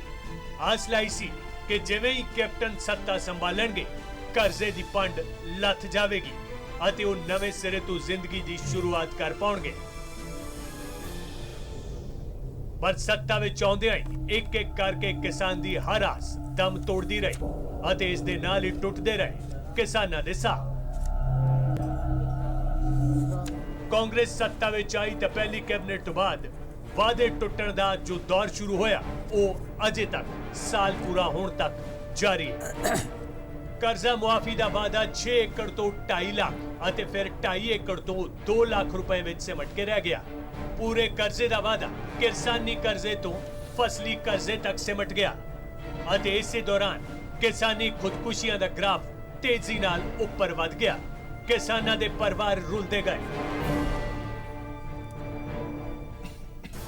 ਘਬਰਾਈ ਸਰਕਾਰ ਨੇ ਖੁਦਕੁਸ਼ੀ ਕਰਨ ਵਾਲੇ ਕਿਸਾਨਾਂ ਦੇ ਪਰਿਵਾਰਾਂ ਨੂੰ 5 ਲੱਖ ਰੁਪਏ ਦਾ ਮੁਆਵਜ਼ਾ ਦੇਣ ਦਾ ਐਲਾਨ ਤਾਂ ਕਰ ਦਿੱਤਾ, ਪਰ ਨਾ ਤਾਂ ਸਰਕਾਰ ਦਾ ਕਰਜ਼ਾ ਮੁਆਫੀ ਦਾ ਵਾਅਦਾ ਪੂਰਾ ਹੋਇਆ ਅਤੇ ਨਾ ਹੀ ਖੁਦਕੁਸ਼ੀਆਂ ਦਾ ਸਿਲਸਿਲਾ ਰੁਕਿਆ। ਜਦਕਿ ਸਰਕਾਰ ਹਰ ਵਾਰ ਖਜ਼ਾਨਾ ਖਾਲੀ ਹੋਣ ਦਾ ਬਹਾਨਾ ਬਣਾ ਕੇ ਆਪਣੇ ਹੀ ਮੂੰਹ ਕੀਤੇ ਇਸ ਵਾਅਦੇ ਤੋਂ ਪਿੱਛੇ ਹਟਦੀ ਨਜ਼ਰ ਆਈ। ਕਿਸਾਨਾਂ ਨਾਲ ਧੋਖੇ ਦੀ ਹੱਦ ਤਾਂ ਉਦੋਂ ਪਾਰ ਹੋ ਗਈ ਜਦੋਂ ਖੁਦਕੁਸ਼ੀ ਕਰ ਚੁੱਕੇ ਕਿਸਾਨ ਜਿਨ੍ਹਾਂ ਦੀ ਮੌਤ ਲਈ ਸਰਕਾਰ ਦੇ ਝੂਠੇ ਲਾਰੇ ਜ਼ਿੰਮੇਵਾਰ ਸਨ, ਉਹਨਾਂ ਦੇ ਪਰਿਵਾਰਾਂ ਨੂੰ ਵੀ ਸਰਕਾਰੀ ਮਦਦ ਨਹੀਂ ਮਿਲੀ। ਯਾਦ ਕਰੋ ਅਜਨਾਲਾ ਦੇ ਪਿੰਡ ਤੋੜਾ ਕਲਾਂ ਦਾ ਕਿਸਾਨ ਮੇਜਰ ਸਿੰਘ, ਜਿਸ ਨੇ ਖੁਦਕੁਸ਼ੀ ਤੋਂ ਪਹਿਲਾਂ ਲਿਖੇ ਸੁਸਾਈਡ ਨੋਟ ਵਿੱਚ ਕੈਪਟਨ ਅਮਰਿੰਦਰ ਸਿੰਘ ਨੂੰ ਆਪਣੀ ਮੌਤ ਲਈ ਜ਼ਿੰਮੇਵਾਰ ਦੱਸਿਆ ਸੀ। ਮੈਂ ਮੇਜਰ ਸਿੰਘ ਨੇ ਇਸ ਸਰਕਾਰ ਨੂੰ ਵੋਟਾਂ ਪਾਈਆਂ ਸੀ ਕਿ ਸਾਡਾ ਕਰਜ਼ ਮੁਆਫ ਕਰੇਗੀ। ਇਸ ਨੇ ਕਰਜ਼ ਮੁਆਫ ਨਹੀਂ ਕੀਤਾ। ਇਸ ਸਰਕਾਰ ਦੇ ਝੂਠੇ ਤੋਂ ਤੱਕ ਆ ਕੇ ਮੈਂ ਖੁਦਕੁਸ਼ੀ ਕਰਨ ਲੱਗਾ ਹਾਂ। ਵਿਆਜ ਨੂੰ ਵਿਆਜ ਲਾਲਾ ਮੈਨੂੰ ਦੁਖੀ ਕਰ ਦਿੱਤਾ। ਮੇਰੀ ਬੇਨਤੀ ਹੈ ਕਿ ਮੇਰਾ ਕਰਜ਼ਾ ਮੁਆਫ ਕਰੇ। ਮੇਰੀ ਮੌਤ ਕੈਪਟਨ ਜ਼ਿੰਮੇ ਹੋਵੇਗੀ। ਸਰਕਾਰ ਨੇ ਨਾਕਾਮੀ ਲੁਕਾਉਣ ਲਈ ਉਸ ਦੇ ਪਰਿਵਾਰ ਨੂੰ ਮੁਆਵਜ਼ੇ ਦੇ ਨਾਲ ਸਰਕਾਰੀ ਨੌਕਰੀ ਦਾ ਵਾਅਦਾ ਵੀ ਕੀਤਾ, ਪਰ ਕਰਜ਼ਾ ਮੁਆਫੀ ਦੇ ਵਾਅਦੇ ਵਾਂਗ ਇਹ ਵਾਅਦਾ ਵੀ ਅੱਜ ਤੱਕ ਪੂਰਾ ਨਹੀਂ ਹੋਇਆ। ਤੁਹਾਡਾ ਕਰਜ਼ਾ ਵੀ ਮਾਫ ਹੋਏਗਾ, 5 ਲੱਖ ਦਾ ਚੈੱਕ ਵੀ ਦਿੱਤਾ ਜਾਏਗਾ, ਬੱਚੇ ਨੂੰ ਨੌਕਰੀ ਮਿਲੇਗੀ, ਹੋਰ ਜੋ ਵੀ ਬੱਚਿਆਂ ਦੀ ਪੜ੍ਹਾਈ ਦੀ ਕੋਈ ਸਹੂਲਤ ਹੈ ਉਹ ਵੀ ਤੁਹਾਡੇ ਨਾਲ ਕੀਤੀ ਜਾਏਗੀ, ਪਰ ਅਜੇ ਤੱਕ ਕੋਈ ਨਹੀਂ। ਵੱਡੇ ਭਾਜੀ ਹੋਰੀ ਤੇ ਮਤਲਬ ਐਸਐਸਪੀ ਦੇ ਐਸਟੀਐਮ ਦੇ ਜਾਂਦੇ ਨੇ, ਉਹ ਕਹਿੰਦੇ ਕਿ ਅਜੇ ਸਰਕਾਰ ਦੇ ਖਾਤੇ ਵਿੱਚ ਪੈਸਾ ਹੀ ਕੋਈ ਨਹੀਂ ਹੈਗਾ। ਹੁਣ ਸਾਡੀ ਤੇ ਮੰਗ ਇਹ ਹੋਈ ਹੈ ਕਿ ਜੋ ਵਾਅਦੇ ਕੀਤੇ ਸਾਡੇ ਨਾਲ ਪੂਰੇ ਕਰੇ, ਕਿਉਂ ਹੁਣ ਮੇਰੇ ਕੋਲ ਅਜੇ ਕਮਾਈ ਦਾ ਕੋਈ ਸਾਧਨ ਨਹੀਂ ਹੈ। ਕਰਜ਼ੇ ਮਾਫ ਇਹਨੇ ਕਿਹਾ ਹੀ ਪਹਿਲੋਂ ਕਰਨੇ ਆ, ਕਰਜ਼ੇ ਵੀ ਨਹੀਂ ਕੀਤੇ। ਵਾਅਦੇ ਤਾਂ ਫਿਰ ਪੂਰੇ ਕਰਨਾ ਰਹਾ ਕਿਆ ਨਾ ਕਰੂ ਤਾਂ ਫਿਰ ਇਹੋ ਕੁਝ ਹੀ ਹੋਣਾ ਜੀ। ਵੈਸੇ ਕਰਜ਼ਾ ਮੁਆਫੀ ਦੇ ਵਾਅਦੇ ਦੀ ਗੱਲ ਕੀਤੀ ਜਾਵੇ ਤਾਂ 16 ਮਾਰਚ 2017 ਨੂੰ ਬਣੀ ਸਰਕਾਰ ਨੇ 10 ਮਹੀਨਿਆਂ ਬਾਅਦ 7 ਜਨਵਰੀ ਨੂੰ ਮਾਨਸਾ ਵਿੱਚ ਕਰਜ਼ਾ ਮੁਆਫੀ ਦੀ ਪਹਿਲੀ ਕਿਸ਼ਤ ਜਾਰੀ ਕੀਤੀ ਤਾਂ ਉਦੋਂ ਵੀ ਕਿਸਾਨਾਂ ਦੇ ਚਿਹਰੇ ਤੇ ਖੁਸ਼ੀ ਘੱਟ ਅਤੇ ਠੱਗੇ ਜਾਣ ਦੀ ਮਾਇੂਸੀ ਜ਼ਿਆਦਾ ਦਿਖ ਰਹੀ ਸੀ। ਦੋ ਸੂਬਾ ਪੱਧਰੀ ਸਮਾਗਮ ਦੇ ਜ਼ਰੀਏ ਸਰਕਾਰ ਨੇ ਕੋਸ਼ਿਸ਼ ਕੀਤੀ ਆਪਣਾ ਵਾਅਦਾ ਪੂਰਾ ਕਰਨ ਦੇ ਦਿਖਾਵੇ ਦੀ, ਪਰ ਅਸਲੀਅਤ ਬਿਲਕੁਲ ਇਸ ਦੇ ਉਲਟ ਨਜ਼ਰ ਆਈ, ਕਿਉਂਕਿ ਕਿਤੇ ਲੋੜਵੰਦ ਕਿਸਾਨਾਂ ਤੱਕ ਸਰਕਾਰ ਦੀ ਇਹ ਰਾਹਤ ਨਹੀਂ ਪਹੁੰਚੀ ਤਾਂ ਕਿਤੇ ਲੱਖਾਂ ਰੁਪਏ ਦੇ ਕਰਜ਼ੇ ਵਿੱਚੋਂ ਮੁਆਫ ਹੋਏ ਮਹਿਜ਼ 7 ਰੁਪਏ। ਕਿਸਾਨ ਤੇ ਕਿਸਾਨੀ ਨਾਲ ਦੋਨਾਂ ਨਾਲ ਸਿਆਸਤ ਕੀਤੀ ਜਾ ਰਹੀ ਹੈ। ਵੋਟਾਂ ਤੋਂ ਪਹਿਲਾਂ ਇਹਨਾਂ ਦਾ ਕੀ ਵਿਚਾਰ ਸੀ ਤੇ ਵੋਟਾਂ ਤੋਂ ਬਾਅਦ ਚ ਕੀ ਆ। ਜੋ ਇਹ ਕਰਜ਼ੇ ਦਾ ਐਲਾਨ ਕੀਤਾ ਸੀ ਕੈਪਟਨ ਸਰਕਾਰ ਵੀ ਯਕਮੁਸ਼ਤ ਸਰਕਾਰ ਕਿਸਾਨਾਂ ਦਾ ਕੀਤਾ ਜਾਏਗਾ, ਉਹ ਨਹੀਂ ਕੀਤਾ। ਪਰ ਜਿਹੜਾ ਹੁਣ ਉਹਨਾਂ 2.5 ਏਕੜ ਤੋਂ ਠਾਂ ਦੀ ਸ਼ਰਤ ਰੱਖੀ ਏ, ਉਹ ਹਰ ਇੱਕ ਕਿਸਾਨ ਨੂੰ ਲਾਭ ਪੁੱਛਣਾ ਚਾਹੀਦਾ ਹੈ। ਜਿਹੜੇ ਲੋਕਾਂ ਦਾ ਕਰਜ਼ਾ ਮਾਫੀ ਵਾਸਤੇ ਆਏ ਸੀ, ਸਰਟੀਫਿਕੇਟ ਮਿਲਣੇ ਸੀਗੇ, ਉਹ ਨਹੀਂ ਮਿਲ ਸਕੇ। ਉਮੀਦ ਤਾਂ ਸੀਗੀ ਵੀ ਸਾਰੇ ਲੋਕਾਂ ਦਾ ਮਾਫ ਹੋ ਜਾਵੇਗਾ ਕਰਜ਼ਾ। ਅੱਛਾ ਜੀ, ਸਾਰੇ ਲੋਕਾਂ ਦਾ ਮਾਫ ਹੋ ਜਾਵੇਗਾ। ਮਾਫ ਕਿੱਥੇ ਹੁੰਦਾ ਹੈਗਾ? ਸਿਰਫ ਇੱਥੇ ਨਾਲ ਦੇ ਨਾਲ ਕਿਹੜਾ ਹੈਗਾ, ਇੱਥੇ ਨੇੜੇ 2 ਸ਼ਹਿਰਾਂ ਦੇ ਵਿੱਚ ਹੀ ਹੋਇਆ ਹੈ, ਬਾਕੀ ਦੇ ਕਿੱਥੇ ਹੋਇਆ ਹੈਗਾ? ਕੌਣ ਕਹਿੰਦਾ ਹੋਇਆ ਹੈਗਾ? ਸਰਕਾਰ ਵੱਲੋਂ ਕਰਜ਼ਾ ਮੁਆਫੀ ਦਾ ਲਾਹਾ ਲੈਣ ਵਾਲੇ ਕਿਸਾਨਾਂ ਦੀ ਪਹਿਲੀ ਸੂਚੀ ਜਾਰੀ ਕੀਤੀ ਗਈ ਤਾਂ ਕਿਸਾਨਾਂ ਦੀ ਖੁਦਕੁਸ਼ੀਆਂ ਦੀ ਸੂਚੀ ਵੀ ਲੰਮੀ ਹੋ ਗਈ, ਕਿਉਂਕਿ ਜੋ ਕਿਸਾਨ ਲੋੜਵੰਦ ਸਨ ਉਹਨਾਂ ਦੇ ਨਾਂ ਇਸ ਸੂਚੀ ਵਿੱਚੋਂ ਗਾਇਬ ਸਨ। ਹਾਲਾਤ ਇੱਥੋਂ ਤੱਕ ਪਹੁੰਚ ਗਏ ਕਿ 1 ਸਾਲ ਪੂਰਾ ਹੋਣ ਤੱਕ ਖੁਦਕੁਸ਼ੀਆਂ ਦੀ ਤਾਦਾਦ ਤਕਰੀਬਨ 450 ਤੱਕ ਪਹੁੰਚ ਗਈ। ਇਸ ਦੌਰਾਨ ਵਿਰੋਧੀਆਂ ਨੇ ਸਰਕਾਰ ਉੱਤੇ ਆਪਣੇ ਚਾਹੇਤਿਆਂ ਨੂੰ ਕਰਜ਼ਾ ਮੁਆਫੀ ਵਿੱਚ ਤਰਜੀਹ ਦੇਣ ਦੇ ਇਲਜ਼ਾਮ ਵੀ ਲਗਾਏ। ਅਕਾਲੀ ਦਲ ਨੇ 90,000 ਕਰੋੜ ਦੀ ਕਰਜ਼ਾ ਮੁਆਫੀ ਦਾ ਵਾਅਦਾ ਕਰਕੇ ਸੱਤਾ ਵਿੱਚ ਕਾਬਜ਼ ਹੋਈ ਕਾਂਗਰਸ ਦੇ ਦਾਅਵੇ ਤੋਂ ਮਹਿਜ਼ ਕੁਝ ਹਜ਼ਾਰ ਕਰੋੜ ਦੀ ਕਰਜ਼ਾ ਮੁਆਫੀ ਨੂੰ ਕਿਸਾਨਾਂ ਨਾਲ ਵੱਡਾ ਧੋਖਾ ਕਰਾਰ ਦਿੱਤਾ। 90,000 ਕਰੋੜ ਦੀ ਜਗ੍ਹਾ ਜੇ 50-60 ਕਰੋੜ ਕਰ ਦੋ ਉਹ ਤਾਂ ਮਖੌਲ ਹੈ। ਇਹਨਾਂ ਨੇ ਮਜ਼ਾਕ ਕੀਤਾ, ਕਿਸਾਨਾਂ ਦੇ ਜ਼ਖਮ ਤੇ ਨਮਕ ਛਿੜਕਿਆ। ਕੈਪਟਨ ਸਾਹਿਬ ਰੋਜ਼ ਹੀ ਬਿਆਨ ਬਦਲਦੇ ਆ, ਇਹਨਾਂ ਦਾ ਕਾਂਗਰਸ ਦਾ ਵਿਸ਼ਵਾਸ ਨਹੀਂ ਕਰ ਸਕਦੇ। ਆ ਜੋ ਕਹਿੰਦੇ ਆ ਉਹਦੇ ਉਲਟ ਕਰਦੇ ਆ। ਸਰਕਾਰ ਦਾ ਵਾਅਦਾ ਸਵਾਮੀਨਾਥਨ ਰਿਪੋਰਟ ਦੀਆਂ ਸਿਫਾਰਸ਼ਾਂ ਨੂੰ ਲਾਗੂ ਕਰਨ ਦਾ ਵੀ ਸੀ, ਪਰ ਉਹਨਾਂ ਦੀ ਪੋਲ ਵੀ ਕਿਸਾਨ ਜਥੇਬੰਦੀਆਂ ਨੇ ਸੜਕਾਂ ਤੇ ਉਤਰ ਕੇ ਖੋਲ ਦਿੱਤੀ। ਪੰਜਾਬ ਦੀਆਂ ਸਾਰੀਆਂ ਕਿਸਾਨ ਜਥੇਬੰਦੀਆਂ ਇਕਜੁੱਟ ਹੋ ਕੇ ਅੱਜ ਸੜਕਾਂ ਤੇ ਉਤਰੀਆਂ ਹੋਈਆਂ ਨੇ ਅਤੇ ਸਰਕਾਰ ਤੱਕ ਆਪਣੀ ਆਵਾਜ਼ ਪਹੁੰਚਾਉਣ ਦੀ ਕੋਸ਼ਿਸ਼ ਕਰ ਰਹੀਆਂ ਨੇ, ਪਰ ਨਤੀਜਾ ਅਜੇ ਤੱਕ ਸਿਫਰ ਹੀ ਦਿਖਾਈ ਦੇ ਰਿਹਾ ਹੈ ਅਤੇ 1 ਸਾਲ ਦੇ ਵਿੱਚ ਕੈਪਟਨ ਸਰਕਾਰ ਆਪਣੇ ਕਰਜ਼ਾ ਮੁਆਫੀ ਦੇ ਵਾਅਦੇ ਨੂੰ ਵਫਾ ਕਰਨ ਵਿੱਚ ਪੂਰੀ ਤਰ੍ਹਾਂ ਨਾਕਾਮ ਦਿਖ ਰਹੀ ਹੈ। Bureau report, PTC news. ਬਿਲਕੁਲ ਗੱਲ ਹੋਈ ਸੀ ਹਰ ਤਰ੍ਹਾਂ ਦਾ ਕਰਜ਼ਾ ਮਾਫ ਕਰਨ ਦੀ, ਭਾਵੇਂ ਜਿਹੜੇ ਬੈਂਕਾਂ ਦਾ ਕਰਜ਼ਾ ਹੋਵੇ, ਕੋਆਪਰੇਟਿਵ ਬੈਂਕਾਂ ਦਾ ਕਰਜ਼ਾ ਹੋਵੇ, ਆੜਤੀਆਂ ਦਾ ਕਰਜ਼ਾ ਹੋਵੇ, ਪਰ ਜਦੋਂ ਵਾਅਦਾ ਵਫਾ ਕਰਨ ਦੀ ਗੱਲ ਆਈ ਤਾਂ ਉਹ ਤਾਂ ਜਿਹੜਾ ਸਰੂਪ ਹੈ ਉਹ ਬਦਲ ਗਿਆ। ਬੈਦਵਾਨ ਸਾਹਿਬ, ਸ਼ੁਰੂਆਤ ਤਾਂ ਹੋਈ ਕਿਉਂਕਿ ਕਾਂਗਰਸ ਦੇ ਬੁਲਾਰਿਆਂ ਤੋਂ ਜਦੋਂ ਪੁੱਛਦੇ ਹਾਂ, ਆਪਾਂ ਬਖਸ਼ੀ ਸਾਹਿਬ ਤੋਂ ਵੀ ਪੁੱਛਾਂਗੇ, ਉਹਨਾਂ ਨੇ ਕਿਹਾ ਕਿ ਕਿਸਾਨੀ ਕਰਜ਼ਾ ਮਾਫ ਕਰਨ ਵਾਲੇ ਕਦਮ ਤਾਂ ਤੁਰੇ ਨੇ ਨਾ, ਸਰਕਾਰ ਨੇ ਕੋਸ਼ਿਸ਼ ਤਾਂ ਕੀਤੀ ਹੈ ਸ਼ੁਰੂ, ਫਿਰ ਇਹਦੇ ਵਿੱਚ ਵੀ ਤੁਸੀਂ ਵਿਰੋਧ ਕਿਉਂ ਕਰ ਰਹੇ ਹੋ? ਕਿਸੇ ਦਾ ਤਾਂ ਕਰਜ਼ਾ ਮਾਫ ਹੋ ਰਿਹਾ। ਜੋ ਵਿਰੋਧ ਹੋ ਰਿਹਾ ਜੀ, ਉਹ ਸਾਨੂੰ ਲਾਰਾ ਲਾਇਆ ਗਿਆ ਸੀ ਕਿ ਸਾਰਾ ਕਰਜ਼ਾ ਹਰ ਤਰ੍ਹਾਂ ਦਾ ਮਾਫ ਕੀਤਾ ਜਾਊਗਾ। ਉਹਨੂੰ ਘਟਾਉਣ ਵਾਸਤੇ ਪਹਿਲਾਂ ਬੈਂਕਾਂ ਤੋਂ ਸਿਰਫ ਹੌਲੀ ਹੌਲੀ ਕਰਦੇ SP ਲੋਨ ਤੇ ਆ ਗਏ, 2 ਲੱਖ ਤੇ ਆ ਗਏ, ਜ਼ਮੀਨ ਦੀਆਂ ਹੱਦਾਂ ਘਟਾਤੀਆਂ। ਫਿਰ ਉਸ ਤੋਂ ਬਾਅਦ ਇਹ ਜੁਲਾਈ ਤੋਂ ਹੁੰਦਾ ਦਸੰਬਰ ਵੀ ਲੰਘ ਗਿਆ। 1 ਦਿਨ ਪਹਿਲਾਂ ਨੋਟੀਫਿਕੇਸ਼ਨ ਤੋਂ ਗੁਰਦਾਸਪੁਰ ਦੀ ਤੋਂ ਨੋਟੀਫਿਕੇਸ਼ਨ ਕਰ ਰਹੇ ਹਾਂ, ਫਿਰ ਜਨਵਰੀ ਆ ਗਈ, 31 ਜਨਵਰੀ ਨੂੰ ਦੂਸਰੀ ਕਿਸ਼ਤ ਦੇਣੀ ਸੀ, ਉਹ ਵੀ ਟਾਲ ਦਿੱਤੀ ਗਈ। ਤੇ ਮੈਂ ਇਹ ਸਮਝਦਾ ਕਿ ਕੈਪਟਨ ਸਾਹਿਬ ਨੂੰ ਕਹਿ ਦਿੰਦੇ ਕਿ ਨਵੀਆਂ ਲੀਹਾਂ ਪਾਉਣ ਵਾਲੇ ਨੇ। ਇੱਕ ਐਸੀ ਮਾੜੀ ਨਵੀਂ ਲੀਹ ਪਾਤੀ ਕੈਪਟਨ ਸਾਹਿਬ ਨੇ ਪਿਕ ਐਂਡ ਚੂਜ਼ ਦੀ, ਜਿਹਦਾ ਸੇਕ ਅੱਜ ਹਿੰਦੁਸਤਾਨ ਤੱਕ ਪਹੁੰਚ ਗਿਆ। ਪਹਿਲਾਂ 5 ਜ਼ਿਲ੍ਹੇ ਮੋਗੇ ਦੇ ਵਿੱਚ ਲੱਤੇ, 5 ਜ਼ਿਲ੍ਹੇ ਹੁਣ ਦੁਬਾਰਾ ਜਲੰਧਰ ਦੇ ਵਿੱਚ ਲੱਤੇ ਗਏ। ਉੱਥੇ ਨਾਲ ਸ਼ਾਹਕੋਟ ਦੀ ਅਸੈਂਬਲੀ ਸੀਟ ਨੂੰ ਦੇਖ ਕੇ, ਉੱਥੇ ਬਾਈ ਇਲੈਕਸ਼ਨ ਨੂੰ ਦੇਖ ਕੇ ਇਹਨਾਂ ਨੇ 102 ਕਰੋੜ ਰੁਪਈਆ ਪਿੰਡਾਂ ਨੂੰ ਵੰਡਿਆ। ਕਿੰਨਾ ਚੰਗਾ ਹੁੰਦਾ ਜੇ ਉਹਦੇ ਨਾਲ ਸਾਡੇ 5 ਜ਼ਿਲ੍ਹੇ ਮੋਹਾਲੀ, ਰੋਪੜ, ਫਤਿਹਗੜ੍ਹ ਸਾਹਿਬ, ਪਟਿਆਲਾ ਤੇ ਨਵਾਂ ਸ਼ਹਿਰ ਵਰਗਿਆਂ ਨੂੰ 5 ਹੋਰ ਨਾਲ, ਇੱਥੇ ਵੀ ਤਾਂ ਲੱਗਦਾ ਸਿਆਸਤ ਹੋ ਗਈ, ਪਾਰਸ਼ੈਲਿਟੀ ਹੋ ਰਹੀ ਹੈ। ਗੁਰਦਾਸਪੁਰ ਦੇ ਵਿੱਚ 92 ਕਰੋੜ ਚੋਂ 24 ਕਰੋੜ ਰੁਪਈਆ ਗੰਨੇ ਦਾ ਮੋੜਤਾ ਤੇ ਬਾਕੀ ਕਿਸਾਨਾਂ ਦਾ ਅੱਜ 42 ਕਰੋੜ ਨੂੰ ਆਪਾਂ ਧੱਕੇ ਖਾ ਰਹੇ। ਕਰਜ਼ਾ ਤਾਂ ਕੀ ਮੋੜਨਾ, ਜਿਹੜਾ ਸਾਡਾ ਆਪਣੀ ਫਸਲ ਵੇਚ ਕੇ ਗਵਰਨਮੈਂਟ ਦੇ ਸਿਰ ਕਰਜ਼ਾ ਖੜਿਆ ਉਹ ਵੀ ਰਹਿ ਗਿਆ। ਤੇ ਇਹ ਲੀ ਜਿਹੜੀ ਪੰਜਾਬ ਤੋਂ ਤੋਰੀ, ਇਹਦਾ ਸੇਕ ਹੁਣ ਹਿੰਦੁਸਤਾਨ ਨੂੰ ਜਾ ਰਿਹਾਗਾ। 1 ਅਪ੍ਰੈਲ ਤੋਂ 1 ਮਿੰਟ ਜੀ, 1 ਅਪ੍ਰੈਲ ਤੋਂ ਯੂਰੀਏ ਦਾ ਰੇਟ ਕੱਲੇ ਯੂਪੀ ਵਾਸਤੇ 295 ਹੋਏਗਾ 45 ਕਿਲੋ ਥੈਲੇ ਦਾ, ਤੇ ਬਾਕੀ ਹਿੰਦੁਸਤਾਨ ਦੇ ਵਾਸਤੇ 266 ਰੁਪਏ 50 ਪੈਸੇ ਹੋਏਗਾ। ਫੰਡਾਮੈਂਟਲ ਲਾ ਆਫ ਇਕੁਆਲਿਟੀ ਸਭ ਤੋਂ ਪਹਿਲਾਂ ਇਹ ਜੇ ਖਤਮ ਕਰਿਆ, pick and choose the policy ਲਿਆਤੀ, ਜਿੱਥੇ ਲੋੜ ਹੈ ਪੈਸੇ ਦੇ ਦਿਓ, ਬਾਕੀਆਂ ਨੂੰ ਡੋਬ ਦਿਓ। ਉਹ ਕੈਪਟਨ ਸਾਹਿਬ ਨੇ ਸ਼ੁਰੂ ਕਰਤੀ। ਇਸ ਲੇਖੇ ਅਕਾਲੀ ਦਲ ਦੀਆਂ ਪਾਲਿਸੀਆਂ ਠੀਕ ਸੀ ਜਾਂ ਗਲਤ ਸੀ, ਮੈਂ ਕਿ ਉਹਦੇ ਬਾਰੇ ਕੁਝ ਨਹੀਂ ਕਹਾਂਗਾ, ਲੇਕਿਨ ਜੇ ਉਹਨਾਂ ਨੇ ਬਿੱਲ ਮਾਫ ਕਰੇ ਤਾਂ ਸਭ ਦੇ ਕਰੇ। ਜੇ ਉਹਨਾਂ ਨੇ ਸਾਈਕਲ ਦੇਣੇ ਸ਼ੁਰੂ ਕਰੇ ਤਾਂ 2-2 4-4 ਦਿਨਾਂ ਦੇ ਫਰਕ 'ਚ ਸਿਰਫ ਮੇਨ ਬੰਦਿਆਂ ਤੋਂ ਵੰਡਾਉਣ ਖਾਤਰ ਉਹ ਸਾਈਕਲ ਲਗਾਤਾਰ ਚੱਲਦੇ ਰਹੇ। ਜੇ ਕੋਈ ਆਟਾ ਦਾਲ ਸਕੀਮ ਚੱਲੀ ਤਾਂ ਕੰਟੀਨਿਊ ਚੱਲੀ।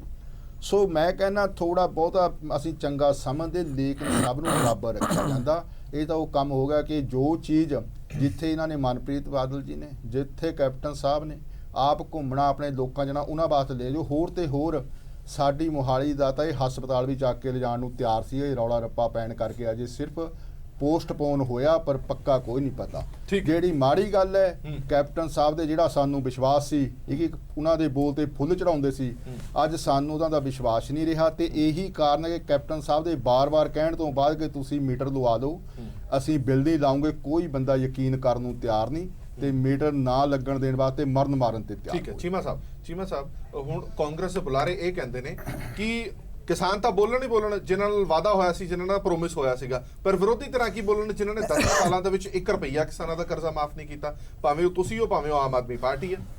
ਦੇਖੋ ਗੱਲ ਇਹ ਹੈ ਕਿ ਗਵਰਨਮੈਂਟ ਨੂੰ ਇਲੈਕਸ਼ਨ ਦੇ ਦੌਰਾਨ ਕੋਈ ਵੀ ਗੱਲ ਜਿਹੜੀ ਹੈ ਉਹ ਆਪੋਜੀਸ਼ਨ ਪਾਰਟੀਆਂ ਦੇ ਬਾਰੇ 'ਚ ਕਾਂਗਰਸ ਪਾਰਟੀ ਨੂੰ ਕਰਨ ਦਾ ਪੂਰਾ ਹੱਕ ਸੀ। ਉੱਥੇ ਸਾਰੀਆਂ ਗੱਲਾਂ ਇਹਨਾਂ ਨੇ ਕੀਤੀਆਂ ਉੱਥੇ ਸਾਰਾ ਕੁਝ ਡਿਬੇਟ ਹੋਇਆ। ਲੋਕਾਂ ਨੇ ਜਿਹੜੀ ਵੋਟ ਪਾਈ ਇਹ ਮੰਨ ਕੇ ਪਾਈ ਕਿ ਕਾਂਗਰਸ ਏਡਾ ਵੱਡੀ ਸਾਨੂੰ ਅਸ਼ੋਰੈਂਸ ਦੇ ਰਹੀ ਹੈ ਕਿ ਅਸੀਂ ਸਾਰਾ ਕਰਜ਼ਾ ਮਾਫ ਕਰਾਂਗੇ। ਤੁਸੀਂ ਮੁੱਖ ਮੰਤਰੀ ਸਾਹਿਬ ਦੀ ਬਹੁਤ ਵਧੀਆ ਵੀਡੀਓ ਹੁਣੇ ਦਿਖਾਈ ਹੈ ਜੀ। ਹੁਣ ਇਹ ਵੀਡੀਓ ਜਿਹੜੀ ਦਿਖਾਈ ਹੈ ਇਹਨੂੰ ਵੋਟਾਂ ਪਈਆਂ। ਹੁਣ ਜਦੋਂ ਇਹ ਗੱਲ ਤੁਸੀਂ ਕਹੀ ਸੀ ਉਦੋਂ ਤੁਸੀਂ ਲੋਕਾਂ ਨੂੰ ਨਾਲ ਜੇ ਆ ਸ਼ਰਤਾਂ ਦੱਸਦੇ ਕਿ ਅਸੀਂ 2.5 ਏਕੜ ਦੀ ਸ਼ਰਤ ਲਾਉਣੀ ਹੈ, ਅਸੀਂ ਇਸ ਤਰੀਕੇ ਕਰਨਾ, ਇਕੱਲਾ ਕੋਆਪਰੇਟ ਦਾ ਕਰਨਾ, ਹੁਣ ਤੁਸੀਂ ਦੁਬਾਰਾ ਰਿਪੀਟ ਕਰਕੇ ਗੱਲ ਪੁੱਛੋਗੇ। ਖਜ਼ਾਨੇ ਦੀ ਹਾਲਤ ਤਾਂ ਉਹਨਾਂ ਨੂੰ ਹੁਣ ਪਤਾ ਲੱਗੀ ਹੈ ਨਾ, ਸ਼ਰਤਾਂ ਤਾਂ ਹੀ ਲੱਗੀਆਂ ਅੱਜ ਉਹ ਗੱਲਾਂ ਆਪੋਜੀਸ਼ਨ ਨੂੰ ਸੁਣਾਉਣ ਦਾ ਟਾਈਮ ਨਹੀਂ। ਅਸੀਂ ਨਾ ਤਾਂ ਕਦੀ ਵਾਅਦਾ ਕੀਤਾ ਸੀ, ਅਸੀਂ ਬਿਜਲੀ ਦੇ ਬਿੱਲ ਮਾਫ ਕਰਨ ਦਾ ਵਾਅਦਾ ਕੀਤਾ ਸੀ। 6000 ਕਰੋੜ ਰੁਪਈਆ 1 ਸਾਲ ਦਾ ਸਬਸਿਡੀ ਦਾ ਬਣਦਾ, 5 ਸਾਲ ਦੇ ਵਿੱਚ 30,000 ਕਰੋੜ ਰੁਪਈਆ ਦਿੱਤਾ। 3 ਵਾਰੀ ਸਰਕਾਰ ਬਣੀ ਹੈ, 90,000 ਕਰੋੜ ਰੁਪਈਆ ਦਿੱਤਾ। ਤੁਸੀਂ ਹੁਣ 90,000 ਦਾ ਕਰਜ਼ਾ ਆਪ ਲੋਕਾਂ ਦੇ ਵਿੱਚ ਮੰਨ ਕੇ ਆਏ ਸੀ ਕਿ ਤੁਹਾਡੇ ਸਿਰ 90,000 ਦਾ ਕਰਜ਼ਾ, ਔਰ ਨਾਲ ਤੁਸੀਂ ਐਡਾ ਵੱਡਾ ਲੋਕਾਂ ਨੂੰ ਭਰੋਸਾ ਦਿਵਾਇਆ, ਗੁਟਕਾ ਸਾਹਿਬ ਹੱਥਾਂ 'ਚ ਫੜ ਕੇ ਕਸਮਾਂ ਖਾਧੀਆਂ, ਤੇ ਹੁਣ ਤੁਹਾਡੇ ਕੋਲੇ ਆਪੋਜੀਸ਼ਨ ਦੇ ਉੱਤੇ ਕੁਝ ਕਹਿਣ ਦਾ ਹੱਕ ਨਹੀਂ ਹੈ। ਹੁਣ ਤਾਂ ਸਾਲ ਬਾਅਦ ਜਨਤਾ ਇਹ ਪੁੱਛਦੀ ਹੈ ਕਿ ਉਸ ਗੁਟਕਾ ਸਾਹਿਬ ਦੀ ਕਸਮ ਦਾ ਇਹ ਜਿਹੜੀ ਤੁਹਾਡੀ ਜ਼ੁਬਾਨ ਕੀਤੀ ਹੈ ਲੋਕਾਂ ਦੀ, ਜਿਹੜੀ ਤੁਸੀਂ ਵੀਡੀਓ ਦਿਖਾਈ, ਇਹਦਾ ਕੀ ਬਣਿਆ? ਇਹ ਵਾਅਦਾ ਪੂਰਾ ਕਿਉਂ ਨਹੀਂ ਹੋਇਆ? ਅੱਜ ਕਾਂਗਰਸ ਨੂੰ ਇਸ ਗੱਲ ਦਾ ਜਵਾਬ ਸਾਲ ਬਾਅਦ ਦੇਣਾ ਚਾਹੀਦਾ। ਲੇਕਿਨ ਮੈਨੂੰ ਅਫਸੋਸ ਹੈ, ਮੈਂ ਜੋ ਉਮੀਦ ਕਰਦਾ ਸੀ, ਪਹਿਲੀ ਤਾਂ ਗੱਲ ਹੈ ਜਦੋਂ ਕਿਸੇ ਵੀ ਪਾਰਟੀ ਦਾ ਸਾਲ ਪੂਰਾ ਹੁੰਦਾ ਜੀ ਤੇ ਸਟੇਟ ਲੈਵਲ ਤੇ ਚੀਫ ਮਿਨਿਸਟਰ ਸਾਹਿਬ, ਮੁੱਖ ਮੰਤਰੀ ਸਾਹਿਬ ਆਪ ਮੀਟਿੰਗ ਕਰਕੇ, ਪ੍ਰੈਸ ਕਾਨਫਰੰਸ ਕਰਕੇ ਸਾਰੇ ਸੂਬੇ ਦੇ ਲੋਕਾਂ ਦਾ ਧੰਨਵਾਦ ਵੀ ਕਰਦੇ ਆ ਤੇ ਆਪਣੀ ਜਿਹੜੀ ਸਾਲ ਦੀ ਪ੍ਰਾਪਤੀ ਆ ਬੜੀ ਖੁਸ਼ੀ ਦੇ ਨਾਲ ਦੱਸਦੇ ਆ। ਅੱਜ ਕਾਂਗਰਸ ਦੇ ਮੁੱਖ ਮੰਤਰੀ ਤਾਂ ਸਾਹਿਬ ਕੀ, ਕੋਈ ਮੰਤਰੀ, ਕੋਈ ਐਮਐਲਏ ਅੱਜ ਚੈਨਲ ਦੇ ਉੱਤੇ ਡਿਫੈਂਡ ਕਰਨ ਵਾਸਤੇ ਸਰਕਾਰ ਨੂੰ ਨਹੀਂ ਹੈ ਕਿ 1 ਸਾਲ ਬਾਅਦ ਅਸੀਂ ਕੀ ਕੀਤਾ, ਇਹ ਲੋਕਾਂ ਨੂੰ ਦੱਸ ਸਕੀਏ। ਮੈਂ ਰਮਨ ਬਖਸ਼ੀ ਦੀ ਜਿਹੜਾ ਇੱਜ਼ਤ ਕਰਦਾ, ਉਹ ਕਾਂਗਰਸ ਦੇ ਰਿਸਪੈਕਟੇਬਲ ਜਿਹੜੇ ਮਿਊਨਿਸਪਲ ਕਮਿਸ਼ਨਰ ਨੇ, ਡਿਪਟੀ ਮੇਅਰ ਨੇ, ਉਹ ਪਾਰਟੀ ਵੱਲੋਂ ਆਇਆ, ਮੈਨੂੰ ਕੋਈ ਇਤਰਾਜ਼ ਨਹੀਂ। ਲੇਕਿਨ ਇਹ ਦੇਖੋ ਕਿੱਡੀ ਵੱਡੀ ਇਸ ਵੇਲੇ ਬੈਂਕਰਪਸੀ ਹੈ ਕਾਂਗਰਸ ਦੀ ਕਿ ਕੋਈ ਲੀਡਰ ਇਸ ਵੇਲੇ ਟੀਵੀ ਤੇ ਫੇਸ ਕਰਨ ਨੂੰ ਤਿਆਰ ਨਹੀਂ, ਕੋਈ ਮਿਨਿਸਟਰ, ਕੋਈ ਐਮਐਲਏ। 77 ਐਮਐਲਏ ਨੇ, ਪਾਰਟੀ ਦੇ ਪ੍ਰਧਾਨ ਨੇ, ਪਾਰਟੀ ਦੇ ਐਮਪੀ ਨੇ। ਅੱਜ ਸਾਲ ਬਾਅਦ ਕੋਈ ਜਨਤਾ ਨੂੰ ਟੀਵੀ ਦੇ ਉੱਤੇ ਆ ਕੇ ਫੇਸ ਕਰਨ ਨੂੰ ਤਿਆਰ ਨਹੀਂ। ਇੱਕ ਜੂਨੀਅਰ ਤੁਸੀਂ ਜਿਹੜਾ ਹੈਗਾ ਪਾਰਟੀ ਵਰਕਰ ਨੂੰ ਭੇਜ ਕੇ ਹੁਣ ਕੀ ਜਵਾਬ ਦੇਣਾ ਚਾਹੁੰਦੇ ਹੋ? ਚੀਮਾ ਸਾਹਿਬ ਇੱਕ ਬ੍ਰੇਕ ਲੈ ਲਈਏ, ਇੱਕ ਬ੍ਰੇਕ ਲੈ ਲੈਣੇ, ਬ੍ਰੇਕ ਤੋਂ ਬਾਅਦ ਜਲਦ ਹਾਜ਼ਰ ਹੁੰਨੇ ਆ ਔਰ ਬਾਕੀ ਗੈਸਟਾਂ ਤੋਂ ਵੀ ਇਸ ਦਾ ਰਿਐਕਸ਼ਨ ਲੈ ਲਾਂਗੇ ਔਰ ਸਭ ਤੋਂ ਵੱਡੀ ਗੱਲ ਬਖਸ਼ੀ ਸਾਹਿਬ ਦਾ ਜਵਾਬ ਦੇਣਾ ਚਾਹਾਂਗੇ। ਇੱਕ ਛੋਟੀ ਜਿਹੀ ਬ੍ਰੇਕ।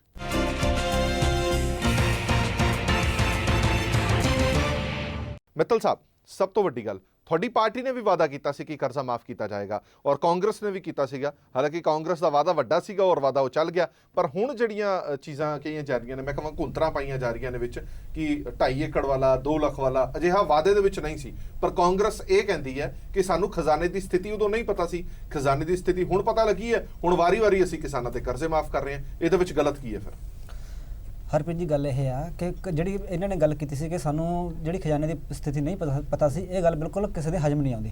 ਜੇ ਮੰਨ ਲਓ 2 ਮਿੰਟ ਲਈ ਮੰਨ ਵੀ ਲਈਏ, ਪਰ ਇਹ ਗੱਲ ਕਿਉਂਕਿ ਇਸ ਕਰਕੇ ਨਹੀਂ ਹਜਮ ਆਉਂਦੀ ਕਿਉਂਕਿ ਇੱਕ ਕਾਂਗਰਸ ਕੋਲੇ ਤੁਸੀਂ ਦੇਖੋ ਕਿ ਜਿਨ੍ਹਾਂ ਨੇ ਮੈਨੀਫੈਸਟੋ ਬਣਾਇਆ, ਜਿਹੜੇ ਇਹਨਾਂ ਦੇ ਮੈਨੀਫੈਸਟੋ ਕਮੇਟੀ ਦੇ ਚੇਅਰਮੈਨ ਸੀਗੇ ਸਰਦਾਰ ਮਨਪ੍ਰੀਤ ਸਿੰਘ ਬਾਦਲ, ਉਹ ਪਹਿਲਾਂ ਦੀ ਸਰਕਾਰ ਦੇ ਵਿੱਚ ਵੀ ਫਾਈਨਾਂਸ ਮਿਨਿਸਟਰ ਰਹੇ ਨੇ। ਫਿਰ ਕੈਪਟਨ ਅਮਰਿੰਦਰ ਸਿੰਘ ਖੁਦ, ਜਿਨ੍ਹਾਂ ਕੋਲੇ ਪਹਿਲਾਂ ਮੁੱਖ ਮੰਤਰੀ ਹੋਣ ਦਾ ਤਜਰਬਾ ਸੀਗਾ।